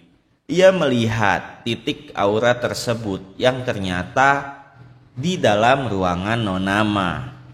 Sesampainya di dalam gedung, Master Si melihat Nona Ma terkapar lemas dan akan meninggoy.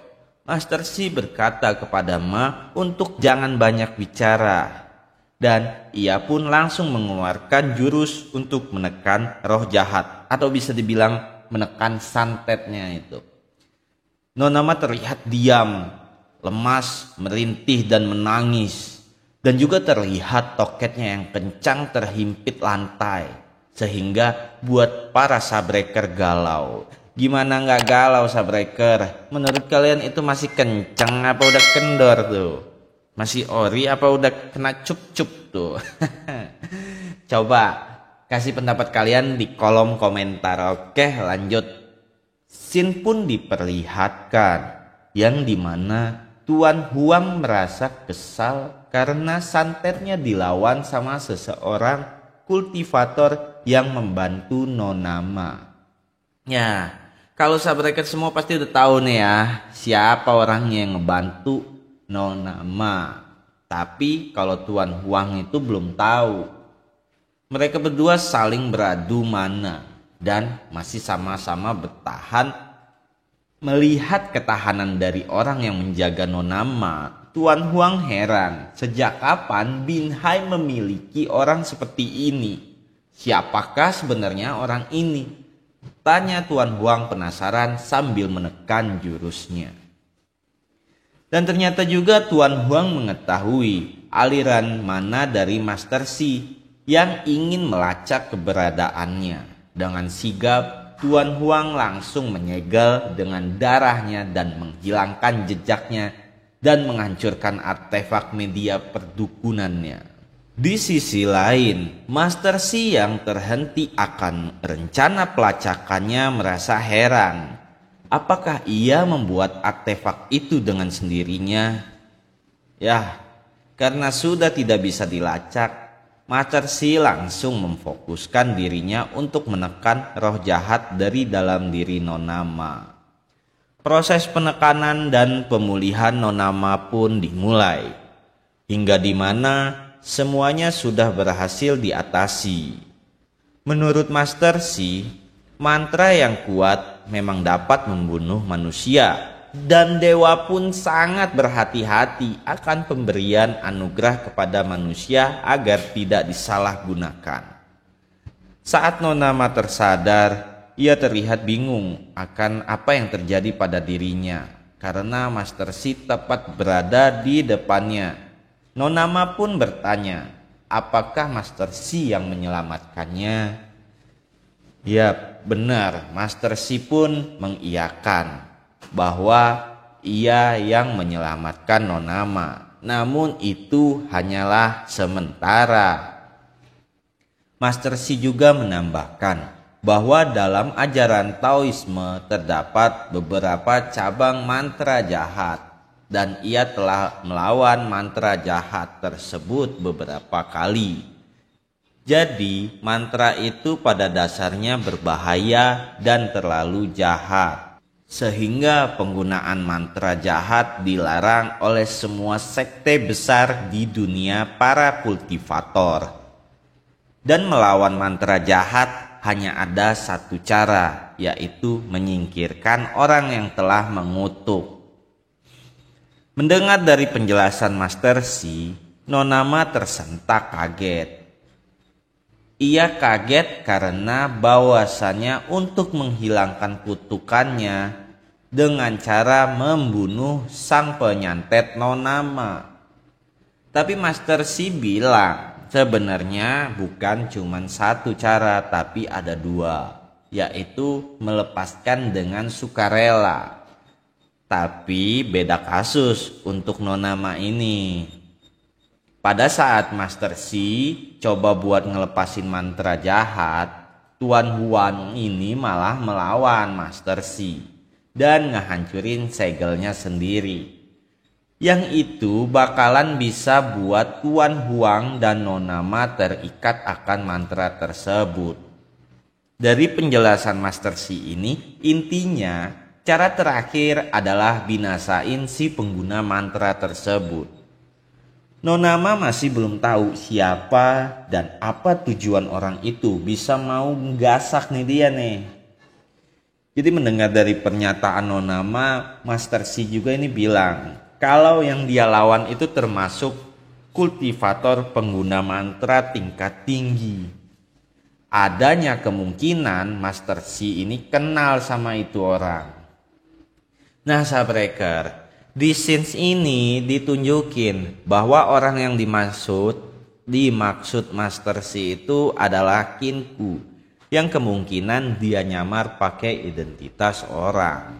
Tapi Nonama berkata bahwa seharusnya yang menjadi pesaing perusahaannya adalah orang-orang biasa. Tapi kenapa bisa ada orang perapal mantra jadi ikut terlibat buat ngebinasain Nonama? Master Si sambil duduk nyaranin si Nonama buat daftar dan list para pesaing perusahaannya. Setelah itu cari tahu satu persatu. Nonama pun setuju, dan ia ingat kalau ada biro investigasi misterius yang bisa ngelurusin dan ngurus hal beginian. Sambil senyum tipis, Master Si ngejek si Nonama. Dia bilang kalau bukannya Nonama ini awalnya gak percaya sama hal-hal begituan. Ya, Nonama pun membalas. Dia ngejawab, ya awalnya memang benar dia gak percaya. Tapi setelah kejadian barusan yang dia alami, mau gak mau dia harus percaya karena nyawa dia terancam. Tanpa menunggu lama, Nona Ma pun menelpon biro investigasi dan menjelaskan secara detail lewat telepon. Nah, di situ tuh sontak Nona Ma heran terkejut bahwa biro investigasi menyarankan untuk menemui seseorang kultivator bernama Taoist Master Shi. Master Shi juga senyum. Dia minta teleponnya Nona Ma ini dan dia langsung ngomong nih sama si biro investigasinya itu lewat telepon Nona Ma. Dan bener aja, yang teleponan sama Nona Ma itu adalah Jiseng, ketua tim investigasi. Kayaknya kita bakalan ketemu lagi nih sama si Jiseng, sang kultivator cupu tersebut.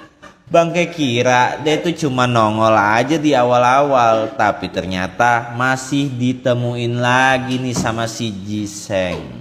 Lanjut, Master Shi menyampaikan ke Jiseng agar menyelidiki kultivator perapal mantra tersebut. Namun, Master Shi ini menjelaskan untuk hati-hati karena kemungkinan perapal mantra itu orang yang berbahaya. Dan jika menemukan informasi tentangnya sedikit pun saja harus memberikan kabar kepada Master Shi. Telepon pun dimatikan. Dan Master Shi berkata pada Nona Ma bahwa mereka harus sabar menunggu dan tidak gegabah. Nona Ma terlihat kusam dan lusuh karena kejadian santet menyantet yang telah terjadi. Ia menelpon sekretarisnya untuk membawakan pakaian baru. Tapi ini Subbreaker ngerasa nggak sih ada yang aneh sama kelakuan si Master Shi? Dia ini sepanjang waktu main game terus. Emang si autornya ini udah nyeting begini kali ya, nikmatin aja Kak. Lanjut, Nona Ma minta maaf karena beberapa waktu lalu ia selalu berkata kasar kepada Master Shi dan meminta Master Shi untuk menunggu sebentar. Karena ia ingin bersih-bersih mengganti pakaian dan mandi. Saat melangkah dan melebihi 1 meter dari Master Shi, kutukan santet Nona Ma pun bereaksi.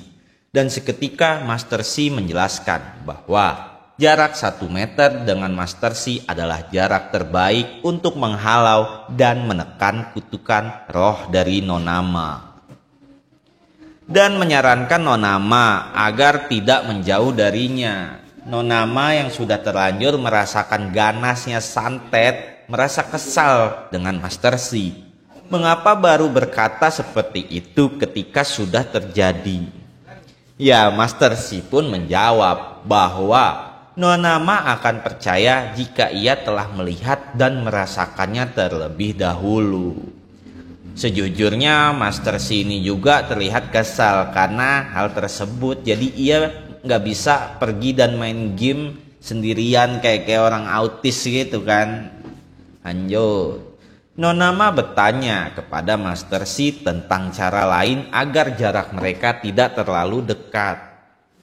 Master Shi memberitahu bahwa memang ada beberapa cara agar jaraknya bisa diperluas melebihi 1 meter. Tapi mereka memerlukan benda spiritual. Nona Ma yang mendengar penjelasan Master Shi langsung ngasih tahu Master Shi kalau Nona Ma ini punya benda antik.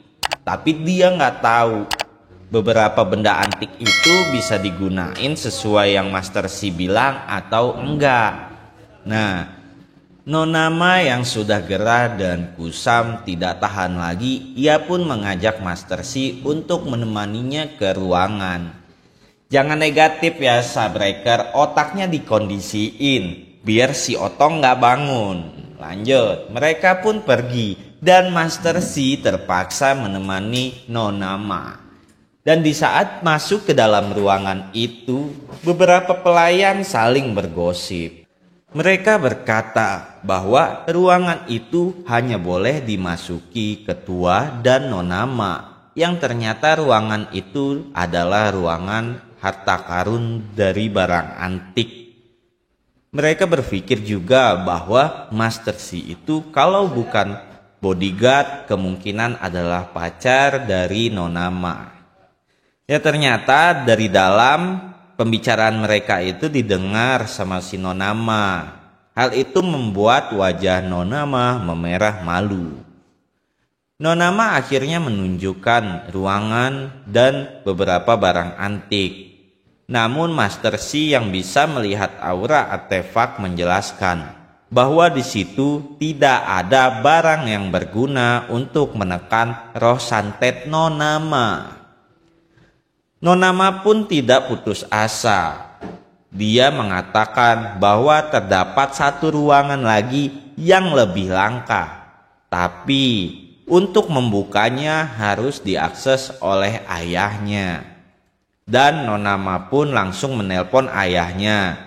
Ia menjelaskan situasi yang terjadi pada Nona Ma kepada ayahnya. Ayahnya berkata bahwa ia sedang di luar negeri dan bisa sampai di kota besok pagi. Nona Ma merasa gelisah karena ia sudah kebelet ingin ke kamar mandi. Dengan wajah kusam dan kotor, akhirnya Master Si sambil bermain game menemani Nona Ma ke kamar mandi. Di saat udah di kamar mandi, ternyata pas pintunya ditutup, jarak pintu kamar mandi itu melebihi 1 meter buat ke shower. Hal itu juga buat Nona Ma putus asa. Hayo, ini apa nih, Nona Ma mau ngajak mandi bareng apa nih ya? Apakah Master Si tergoda akan rayuan Nona Ma? Dan apakah mereka melakukan hal yang enak-enak? Tungguin aja kelanjutannya hanya di Master Kultivasi Supranatural di channel Kaum Review. Nah, itu dia alur cerita dari Master Kultivasi Supranatural. Pantengin terus channel Kaum Review yang akan selalu menyuguhkan rekap alur cerita manhwa dan juga manhwa untuk kalian semua pastinya. Dan buat kalian yang belum subrek, silahkan disubrek terlebih dahulu supaya channel ini bisa berkembang dan selalu memberikan yang terbaik buat kalian. Dan jangan lupa juga buat like dan tinggalin komentar kalian. Terima kasih, Bang Kim pamit, sampai jumpa di video selanjutnya.